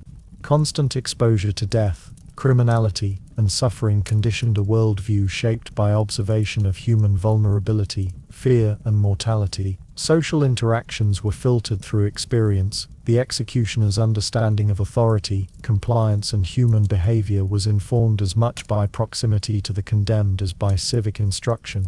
Over a lifetime, this accumulation of observation, isolation, and professional responsibility contributed to a complex psychological landscape, one defined by resilience, detachment, and the enduring imprint of an occupation uniquely intertwined with death. Ultimately, the psychological burden of the executioner was inseparable from the technical, social, and ritual dimensions of the role. Mastery of tools, compliance with law, negotiation of social stigma, and navigation of superstition all converged to create a life in which inner strength was essential. Each act of execution, torture, or display was both externally performed and internally managed, a dual labor of skill and self-discipline. The executioner's existence was a study in endurance, a professional life lived constantly at the edge of human experience, marked by the silent accumulation of emotional weight, desensitization, and the relentless negotiation of moral and psychological cost. Amid the social stigma, superstition, and psychological burden that defined the executioner's life, there existed a striking paradox. In certain regions and periods of medieval Europe, executioners also functioned as folk healers. This role, though morally and culturally complex, provided both economic opportunity and a subtle form of social utility that contrasted sharply with their public identity as agents of death. The convergence of execution and healing created a space in which the executioner, simultaneously feared and necessary, exercised knowledge of the human body, mortality, and folk belief in ways that extended beyond the scaffold and gallows. This paradox arose from long-standing beliefs in the efficacy of human remains, particularly those of executed criminals, for curing disease, warding off illness, or providing magical protection. Blood, fat, bones, and other bodily substances were thought to contain potent powers, a perception rooted in both superstition and practical observation of medicinal practices in pre-modern Europe. Executioners, as the only individuals with legal access to these materials, became de facto custodians of potential remedies. They could prepare salves, powders, and tinctures derived from remains, selling or distributing them to townspeople seeking relief from maladies or protection from misfortune. The practice blurred the boundaries between life and death, punishment and healing, creating a morally and socially ambiguous niche. The materials themselves were handled with care and ritual. Bones were sometimes cleaned, dried, and ground into powders. Blood was collected, preserved, and occasionally mixed with herbs. Fat and other tissues were incorporated into ointments or elixirs. Executioners applied knowledge derived from their intimate familiarity with human anatomy, learned through years of performing lethal tasks and managing corpses. Precision in preparation was essential. Both efficacy and safety required careful handling, and apprentices were instructed in techniques that combined empirical observation with ritualized procedure. Mistakes could render the remedy ineffective, or worse, provoke suspicion, scandal, or social censure. The folk healer role offered both economic and social benefits. In towns where ordinary commerce for executioners was limited by stigma, the sale of remedies provided additional income and a rare point of social interaction that was less contaminated by fear and moral judgment. Clients often approached executioners discreetly, motivated by desperation, curiosity, or belief in the potency of the substances. This interaction allowed executioners to exercise a form of agency within their constrained social sphere, transforming objects of death into instruments of sustenance, health, or even hope. In this sense, the paradox of the executioner as healer underscores the adaptability and resourcefulness required to navigate the intersecting pressures of marginalization, economic necessity, and moral complexity. Folk healing, however, was never entirely detached from the specter of death. The use of materials from executed criminals carried moral and spiritual implications, reinforcing the executioner's liminal status between life and death. Clients were drawn by the perceived power inherent in criminal remains, an acknowledgement of executioner authority, even while socially shunning the individual. In this way, the practice simultaneously amplified stigma and offered recognition, creating a delicate balance in which the executioner leveraged marginalization into a functional, though ethically ambiguous, occupation. Apprentices observed and learned this duality as part of their training. Instruction in preparation, preservation, and application of remedies was intertwined with broader lessons about ritual, social negotiation, and professional discretion. Young executioners learned to manage public perception, to balance secrecy and necessity, and to navigate the moral implications of handling human remains for purposes beyond punishment. This dual education in death and healing reflected the broader complexity of the occupation, emphasizing that technical skill, psychological resilience, and social acumen were all essential components of professional competence. The practice also reinforced cultural beliefs about the executioner's powers and social positioning. The same individuals feared as bringers of misfortune, believed capable of curses, or associated with mystical potency, were simultaneously trusted, in a limited transactional sense, to produce remedies capable of alleviating illness or warding off danger. This dual perception underscores the ambiguous social reality of executioners. They were simultaneously agents of harm and providers of utility, feared, marginalized, and yet, in specific contexts, indispensable to everyday life. Over time, this paradoxical role highlighted the adaptability of executioners within the constraints of medieval society. They navigated a world in which legal authority, superstition, social marginality, and economic necessity intersected continuously.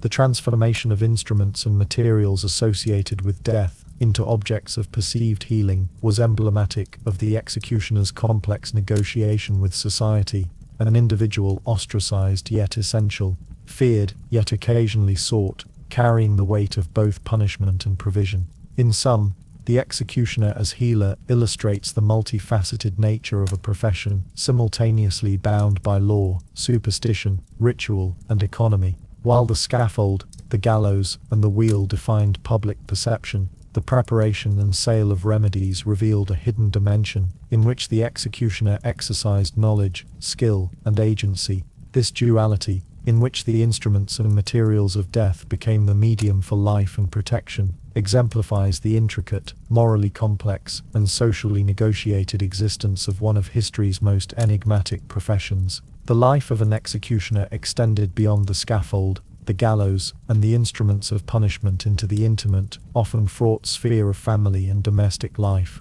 Marked by blood, superstition, and social stigma, executioners faced extraordinary challenges in forming relationships, maintaining households, and raising children. Their professional identity, inseparable from death and marginalization, permeated every aspect of private existence, shaping domestic arrangements, marital choices, and intergenerational dynamics in ways that were simultaneously practical, social, and psychological. Marriage presented one of the earliest and most persistent difficulties for an executioner. Prospective spouses, or their families, were acutely aware of the social and spiritual implications of union with a man associated with death. Fear of moral contamination, social ostracism, and even alleged curses led to widespread hesitation or outright rejection. In many cases, executioners married within similarly marginalized families, such as other executioners, torturers, or individuals on the edges of social acceptability, forming households in which isolation and practical necessity outweighed conventional social integration.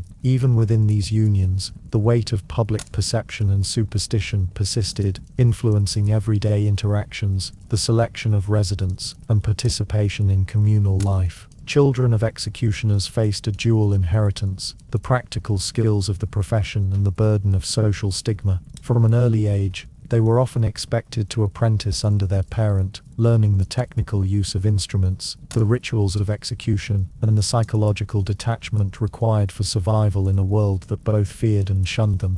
This inheritance was rarely elective. While some children internalized the familial trade as a continuation of tradition, others chafed under its constraints, experiencing profound social isolation from peers and the broader community. Schools, public spaces, and religious institutions frequently reflected prevailing prejudices, limiting interaction and reinforcing separation. The domestic environment itself was affected by these pressures.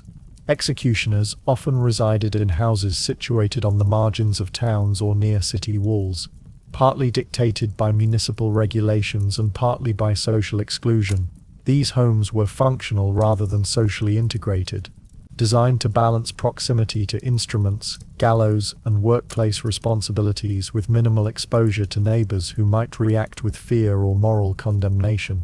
Within these structures, family life was structured around routines that accommodated professional obligations, ceremonial preparation, and the practicalities of survival in a marginally tolerated profession.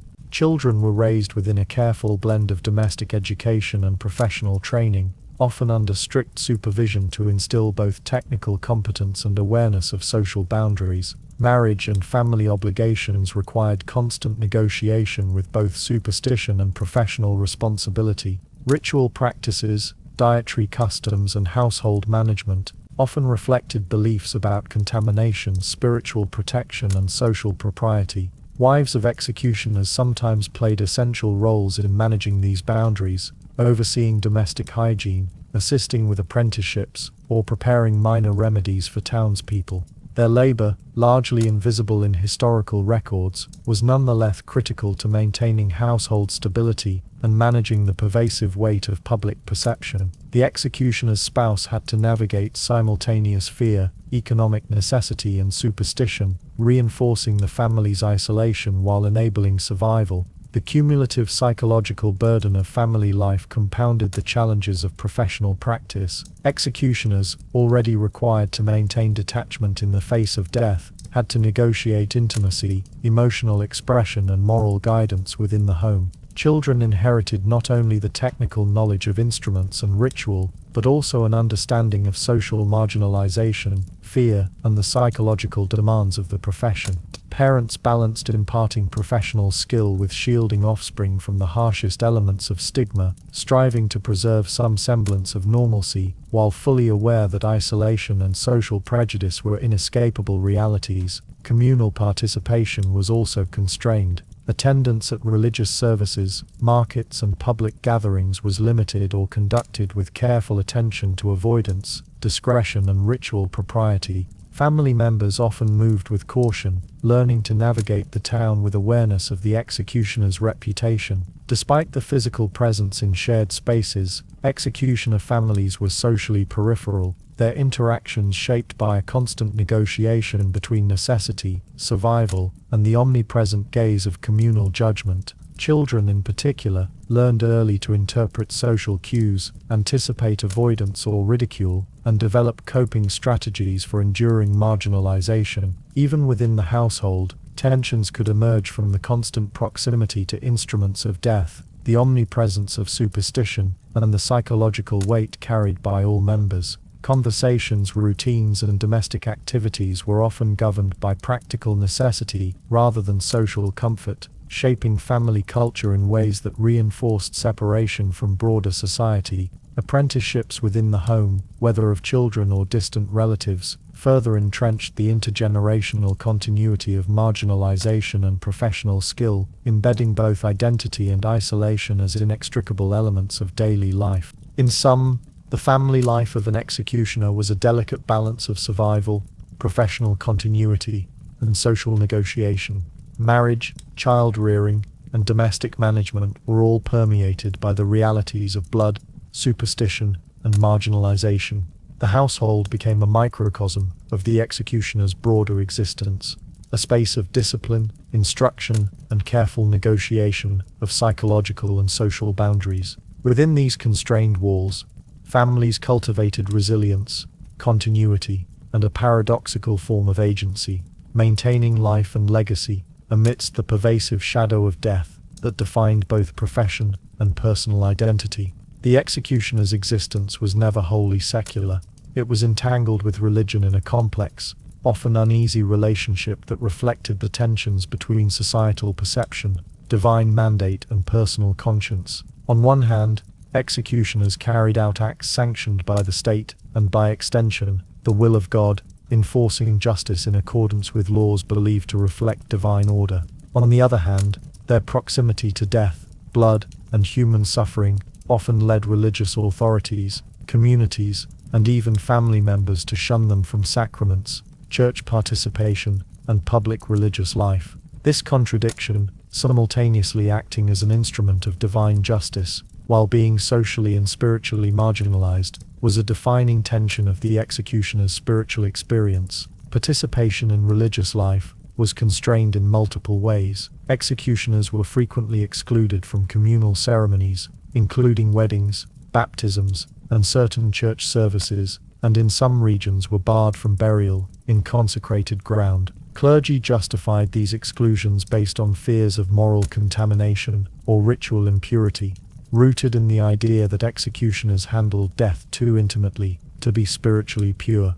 The public awareness of this marginalization reinforced the executioner's social isolation, marking him as a figure both necessary and morally liminal, whose proximity to death was morally instructive yet socially alienating. Despite these prohibitions, executioners were paradoxically framed as agents of God's justice. By executing criminals, they performed a task viewed as morally necessary: the removal of sin, the enforcement of divine law, and the maintenance of civic order. Religious authorities occasionally emphasized the moral imperative of punishment, framing the executioner as a servant of justice, even while maintaining personal or institutional distance. Sermons and legal codes sometimes underscored the theological rationale for capital punishment, situating the executioner as a functional, though morally burdened, participant in the administration of divine will. In this sense, the executioner's work occupied a liminal spiritual space, as both condemned in the eyes of the community and necessary in the eyes of God. The executioner's own perception of faith was often deeply personal, reflecting both cognitive dissonance and practical negotiation. Many cultivated private devotions, prayer routines, and ritual observances that acknowledged their work while seeking protection, absolution, or moral grounding. These practices were largely performed in isolation, within the home, or in restricted access to chapels, emphasizing the intimate negotiation between vocation and spirituality. Apprentices inherited not only technical skill, but exposure to these personal practices, learning that spiritual resilience, ritual observation, and moral reflection were essential components of professional survival. One of the most well-documented figures is Franz Schmidt of Nuremberg, who served as the city executioner during the 16th century. Schmidt's career, spanning decades, exemplified both the technical demands of the profession and the societal constraints under which executioners operated. Historical records detail his meticulous preparation, from sharpening axes and swords to arranging scaffolds and gallows, reflecting a rigorous adherence to procedural and ritualized norms. Schmidt was called upon for executions ranging from petty criminals to those accused of serious crimes such as murder, theft, and heresy, and his efficiency was noted in both local chronicles and legal documentation. Yet despite his professional prominence, Schmidt and his family lived on the margins of the city, shunned by neighbors and restricted in access to religious and social institutions, illustrating the persistent tension between skill and social ostracism. In France, Charles Henry Sanson, the executioner of Paris during the 18th century, achieved historical notoriety for his long tenure and involvement in some of the most famous executions of his era, including cases associated with the French Revolution. Sanson's life demonstrates the intersection of public visibility, administrative responsibility, and personal burden. His role required not only technical skill in handling instruments of death, but also organizational acumen in coordinating public executions, maintaining records, and navigating the legal expectations of revolutionary authorities. Accounts of Sanson highlight the psychological resilience necessary for survival in a profession where error could result in public shame or danger, and where societal fear and superstition were ever present. His diaries and surviving records provide historians with detailed insight into the complex interplay of morality, duty, and social perception that characterized the life of a highly prominent executioner. Other notable executioners, though less widely documented, also illustrate the diverse experiences within the profession. In Germany, executioners such as Jost Amann's contemporaries in Nuremberg and Augsburg were recorded in civic archives for both their technical skill and ceremonial conduct. These individuals often held positions for generations, with family members inheriting instruments, skills, and social roles. The prominence of such executioners often depended on a combination of longevity, precision, and involvement in cases of civic or political significance. Their visibility occasionally brought limited prestige, though it never alleviated the fundamental social marginalization inherent in their occupation. Famous executioners were also marked by the paradox of recognition and fear. While their skill and reliability could be publicly acknowledged, their social and moral isolation persisted. Townspeople might recount their technical prowess, precision, or involvement in significant trials, yet still avoid personal contact, propagate superstition, or reinforce ritualized distance. The executioner's public persona thus existed in a complex spectrum, admired for capability, feared for proximity to death, and constrained by centuries-old social codes that emphasized separation, caution, and ritualized marginality. Family dynamics further shaped the prominence of certain executioners. Many of the historically noted figures, such as the Sanson family, represent multi-generational lineages in which skills, instruments, and professional identity were passed down, maintaining a rare form of occupational continuity. This inheritance reinforced technical mastery and professional knowledge, while simultaneously cementing social stigma across generations. Children trained in such families were raised with intimate awareness of the societal boundaries, superstition, and moral complexity associated with the profession, ensuring that the prominence of the family name was inseparable from both skill and marginalization. The legacies of these famous executioners have endured primarily through archival records, diaries, and historical chronicles. Their experiences illuminate the broader social, psychological, and technical realities faced by executioners who operated under intense public scrutiny, moral ambivalence, and profound isolation. Each documented career provides a lens into the nuanced and often paradoxical world in which precision, ritual, superstition, and societal fear intersected, illustrating both the human capacity for adaptation and the heavy burdens of a role defined by death. In sum, the study of famous executioners offers a rare combination of insight into technical expertise, social negotiation, and personal endurance. Figures like Franz Schmidt, Charles Henry Sanson, and others reveal the possibilities and limitations of prominence within a profession marked by invisibility, superstition, and marginality. Their lives underscore the duality inherent in execution, the simultaneous demand for mastery and detachment, the public recognition of skill, and the private burden of enduring psychological, social, and moral isolation. These historical narratives provide a tangible connection to a shadowed world, allowing modern observers to glimpse the extraordinary complexities of a life lived at the intersection of law, death, and societal fear. The decline of the executioner's role in Europe unfolded gradually, reflecting the complex interplay of evolving legal systems, Enlightenment thought, shifting public attitudes, and the transformation of punishment itself. For centuries, executioners had occupied a paradoxical position within society, necessary agents of justice, ritualized symbols of divine and civic authority, and yet socially ostracized, feared, and marginalized.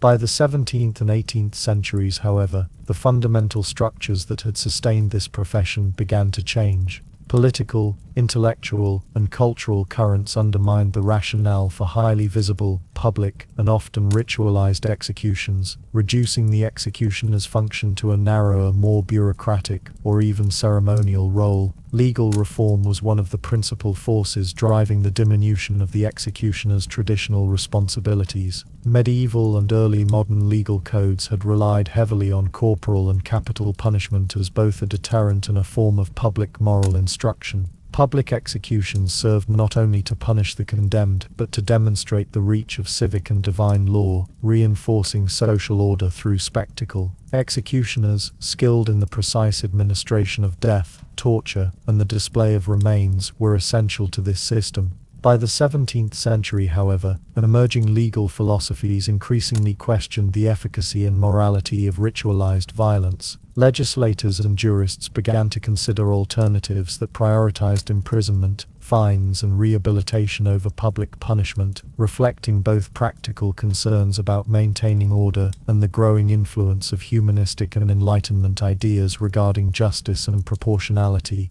Enlightenment thought played a particularly transformative role in redefining the cultural and moral context in which executioners operated.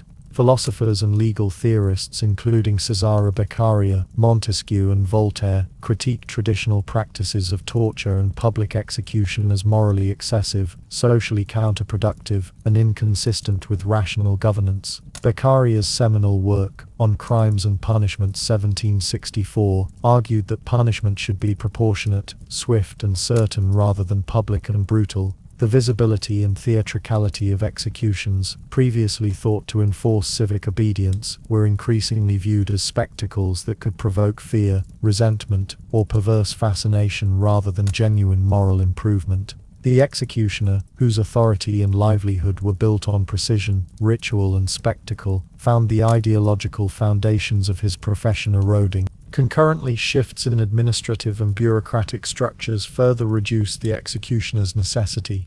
Centralizing states increasingly assumed control over legal processes, standardizing sentencing, record-keeping, and penal procedures.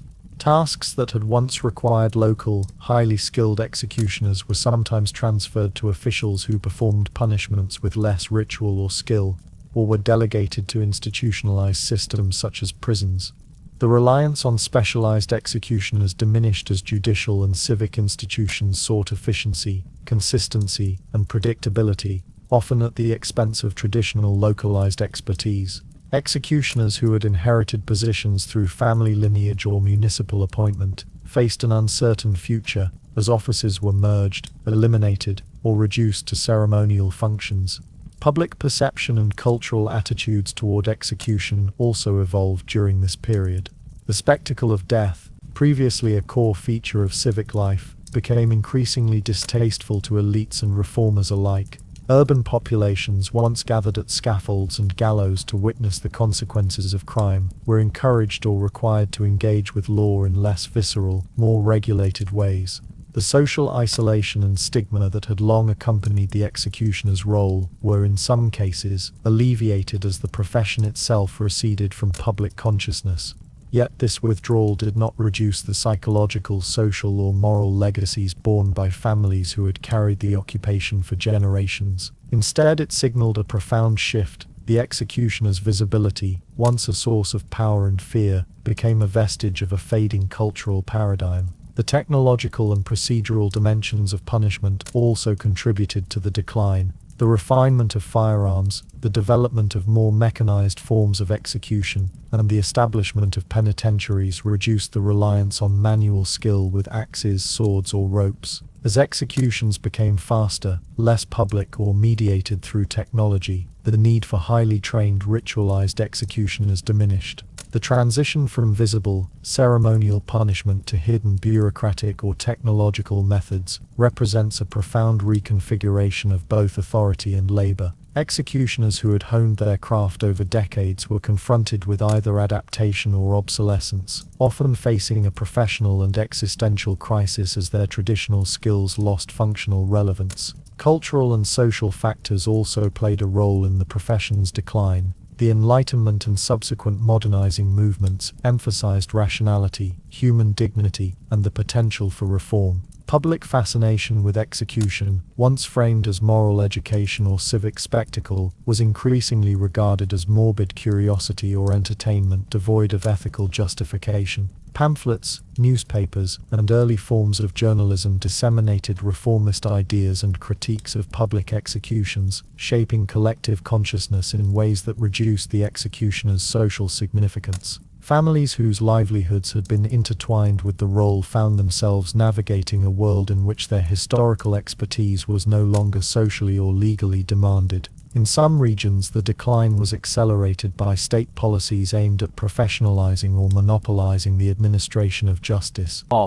Municipal authorities sometimes centralized execution responsibilities under a single appointed official, or transferred execution to state-controlled institutions, reducing opportunities for local hereditary executioners. Legal reforms codified these changes, creating formalized procedures for incarceration, fines, or transportation, which replaced public corporal punishment as the primary mechanism for maintaining order. In parallel, clerical and philosophical critiques framed execution as morally suspect, placing additional pressure on civic authorities to reduce or eliminate public executions. The decline of the executioner's role also had profound implications for social identity and family legacy.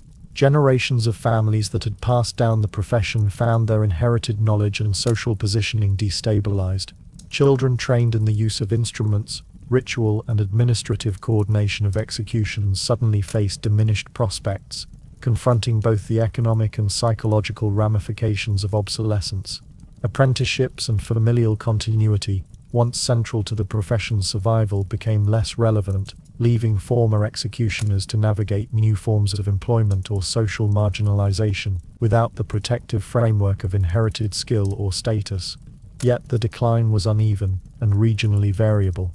In some areas, executioners retained ceremonial duties long after their practical necessity had waned. Residual traditions, symbolic appointments, and local customs preserved aspects of ritual and spectacle even as the broader cultural and legal framework shifted. Executioners remained, for a time, liminal figures, socially marginalized, technically skilled, and ceremonially relevant, but increasingly disconnected from the functional requirements that had once defined their profession.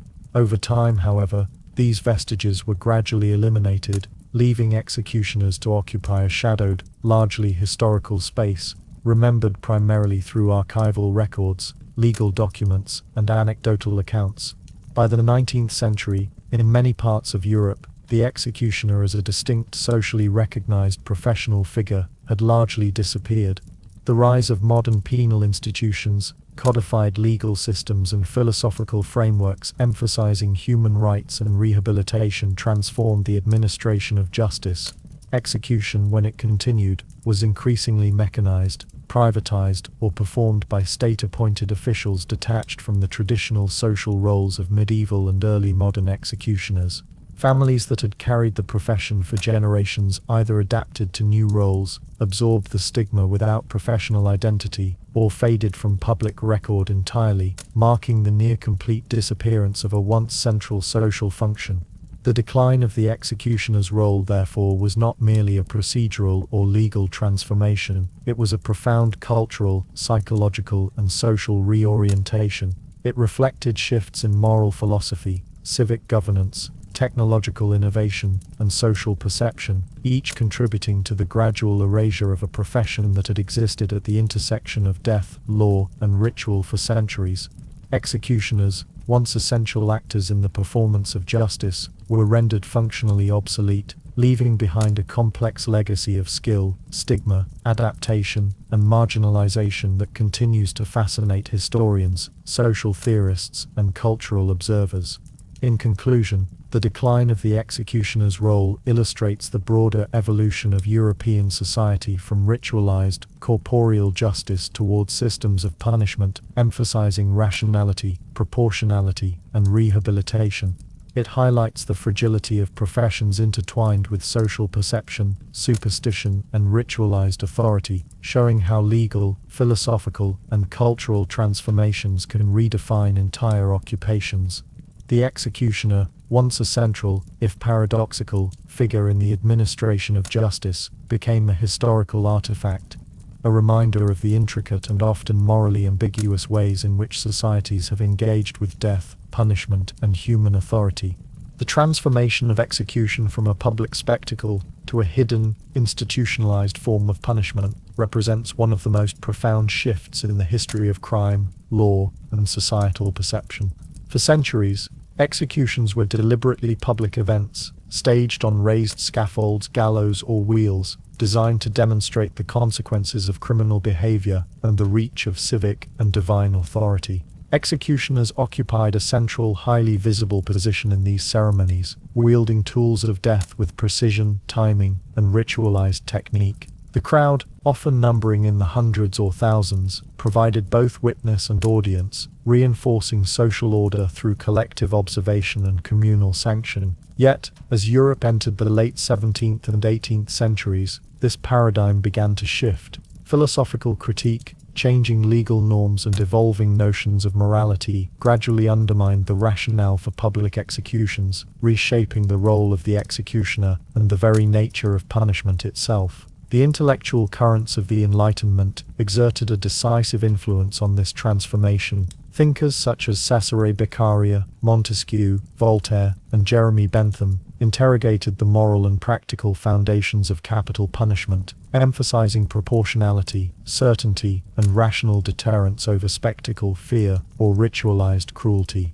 Beccaria's seminal work, On Crimes and Punishments, 1764, argued forcefully that the purpose of punishment was to prevent future crime, not to gratify public curiosity or satisfy collective vengeance. Torture and public executions, he maintained, were morally excessive and socially counterproductive, often inspiring sympathy for the condemned rather than fear, and encouraging disorderly fascination rather than moral reflection. Such ideas gradually filtered into legal and civic reforms across Europe, providing the philosophical justification for moving executions away from the scaffold and into controlled private environments. Legal reforms reinforced these intellectual critiques, translating them into practical policy changes. In jurisdictions such as France, Germany, and England, statutes increasingly emphasized imprisonment, labor, fines, or exile over public corporal punishment. When execution remained legally mandated, it was often relocated to enclosed spaces such as prisons, town halls, or specially constructed chambers.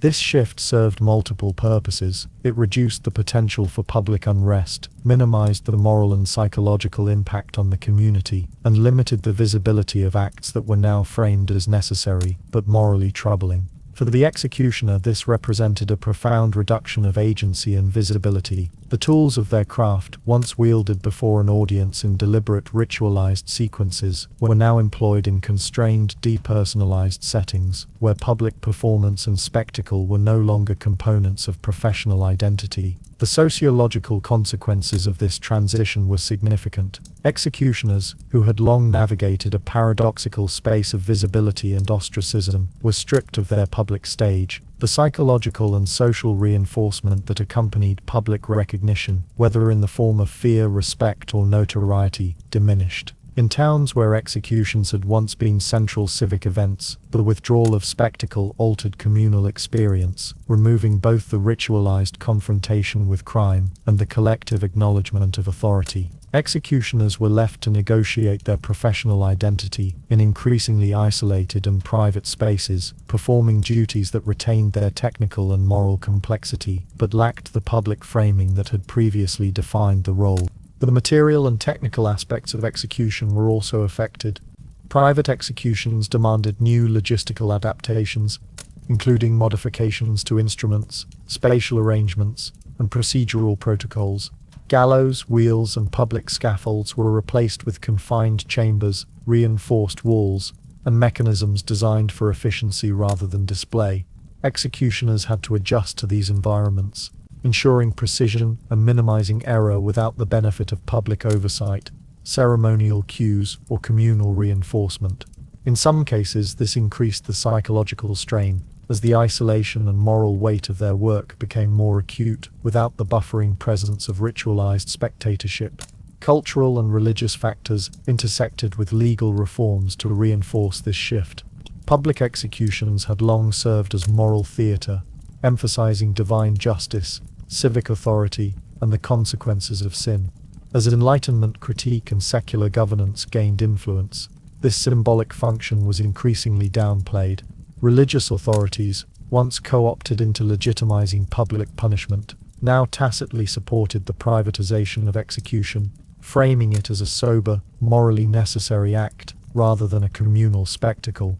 Executioners, therefore, were not only physically removed from public view, but also symbolically repositioned. Their work became an administrative necessity, rather than a performative embodiment of justice, diminishing their social footprint, while retaining the existential burden of their profession. The economic implications were also profound. Executioners' compensation, previously augmented by public visibility, fees for spectacle, and ritualized services, was increasingly standardized, controlled, or reduced.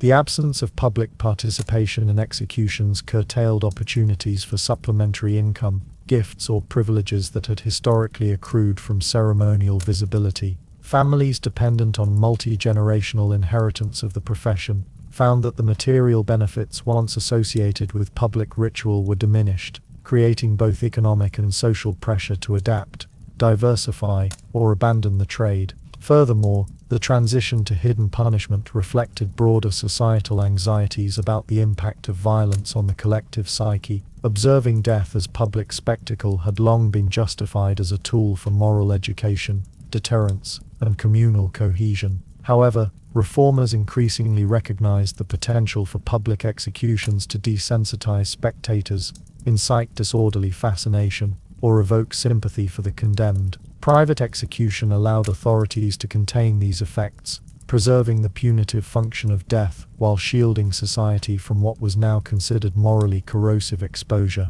Executioners, in turn, were tasked with maintaining professional discipline within a framework of reduced oversight, performing acts that were increasingly necessary but socially and culturally muted. The practical outcome of this transformation was a slow, uneven marginalization of the executioner as a visible figure of authority. The dramatic, ritualized identity that had characterized the profession for centuries was eroded, leaving a technically skilled, socially isolated, and morally burdened individual performing duties that were simultaneously essential and rendered invisible. Families and apprentices experienced the erosion of both professional prestige and social reinforcement, inheriting a role that demanded expertise and moral resilience, but lacked public acknowledgement. The executioner's social paradox, necessary yet despised, persisted, but with diminished external validation, ceremonial structure, or performative context. By the early 19th century, the privatization of execution had become widespread across much of Europe. Gallows were dismantled, public squares no longer hosted the spectacle of death, and executioners operated largely behind closed doors or within state-controlled institutions. Legal reforms, Enlightenment critique, and changing public sentiment had collectively redefined the architecture, visibility, and social function of capital punishment.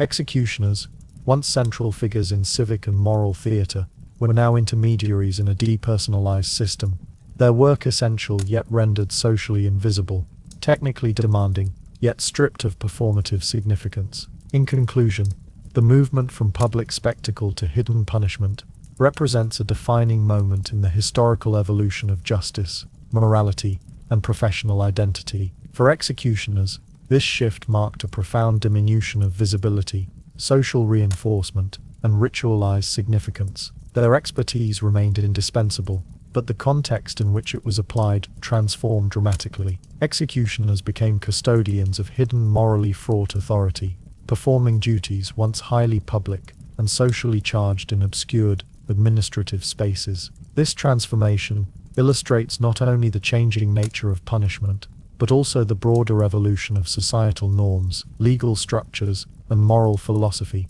a complex interplay that reshaped the role, perception, and lived experience of one of history's most enigmatic and stigmatized professions. As the centuries unfolded, and the role of the executioner gradually receded into the shadows of history, the legacy of these individuals persisted in a complex weave of social memory, cultural representation, and historical record. Executioners were never merely professionals performing a service.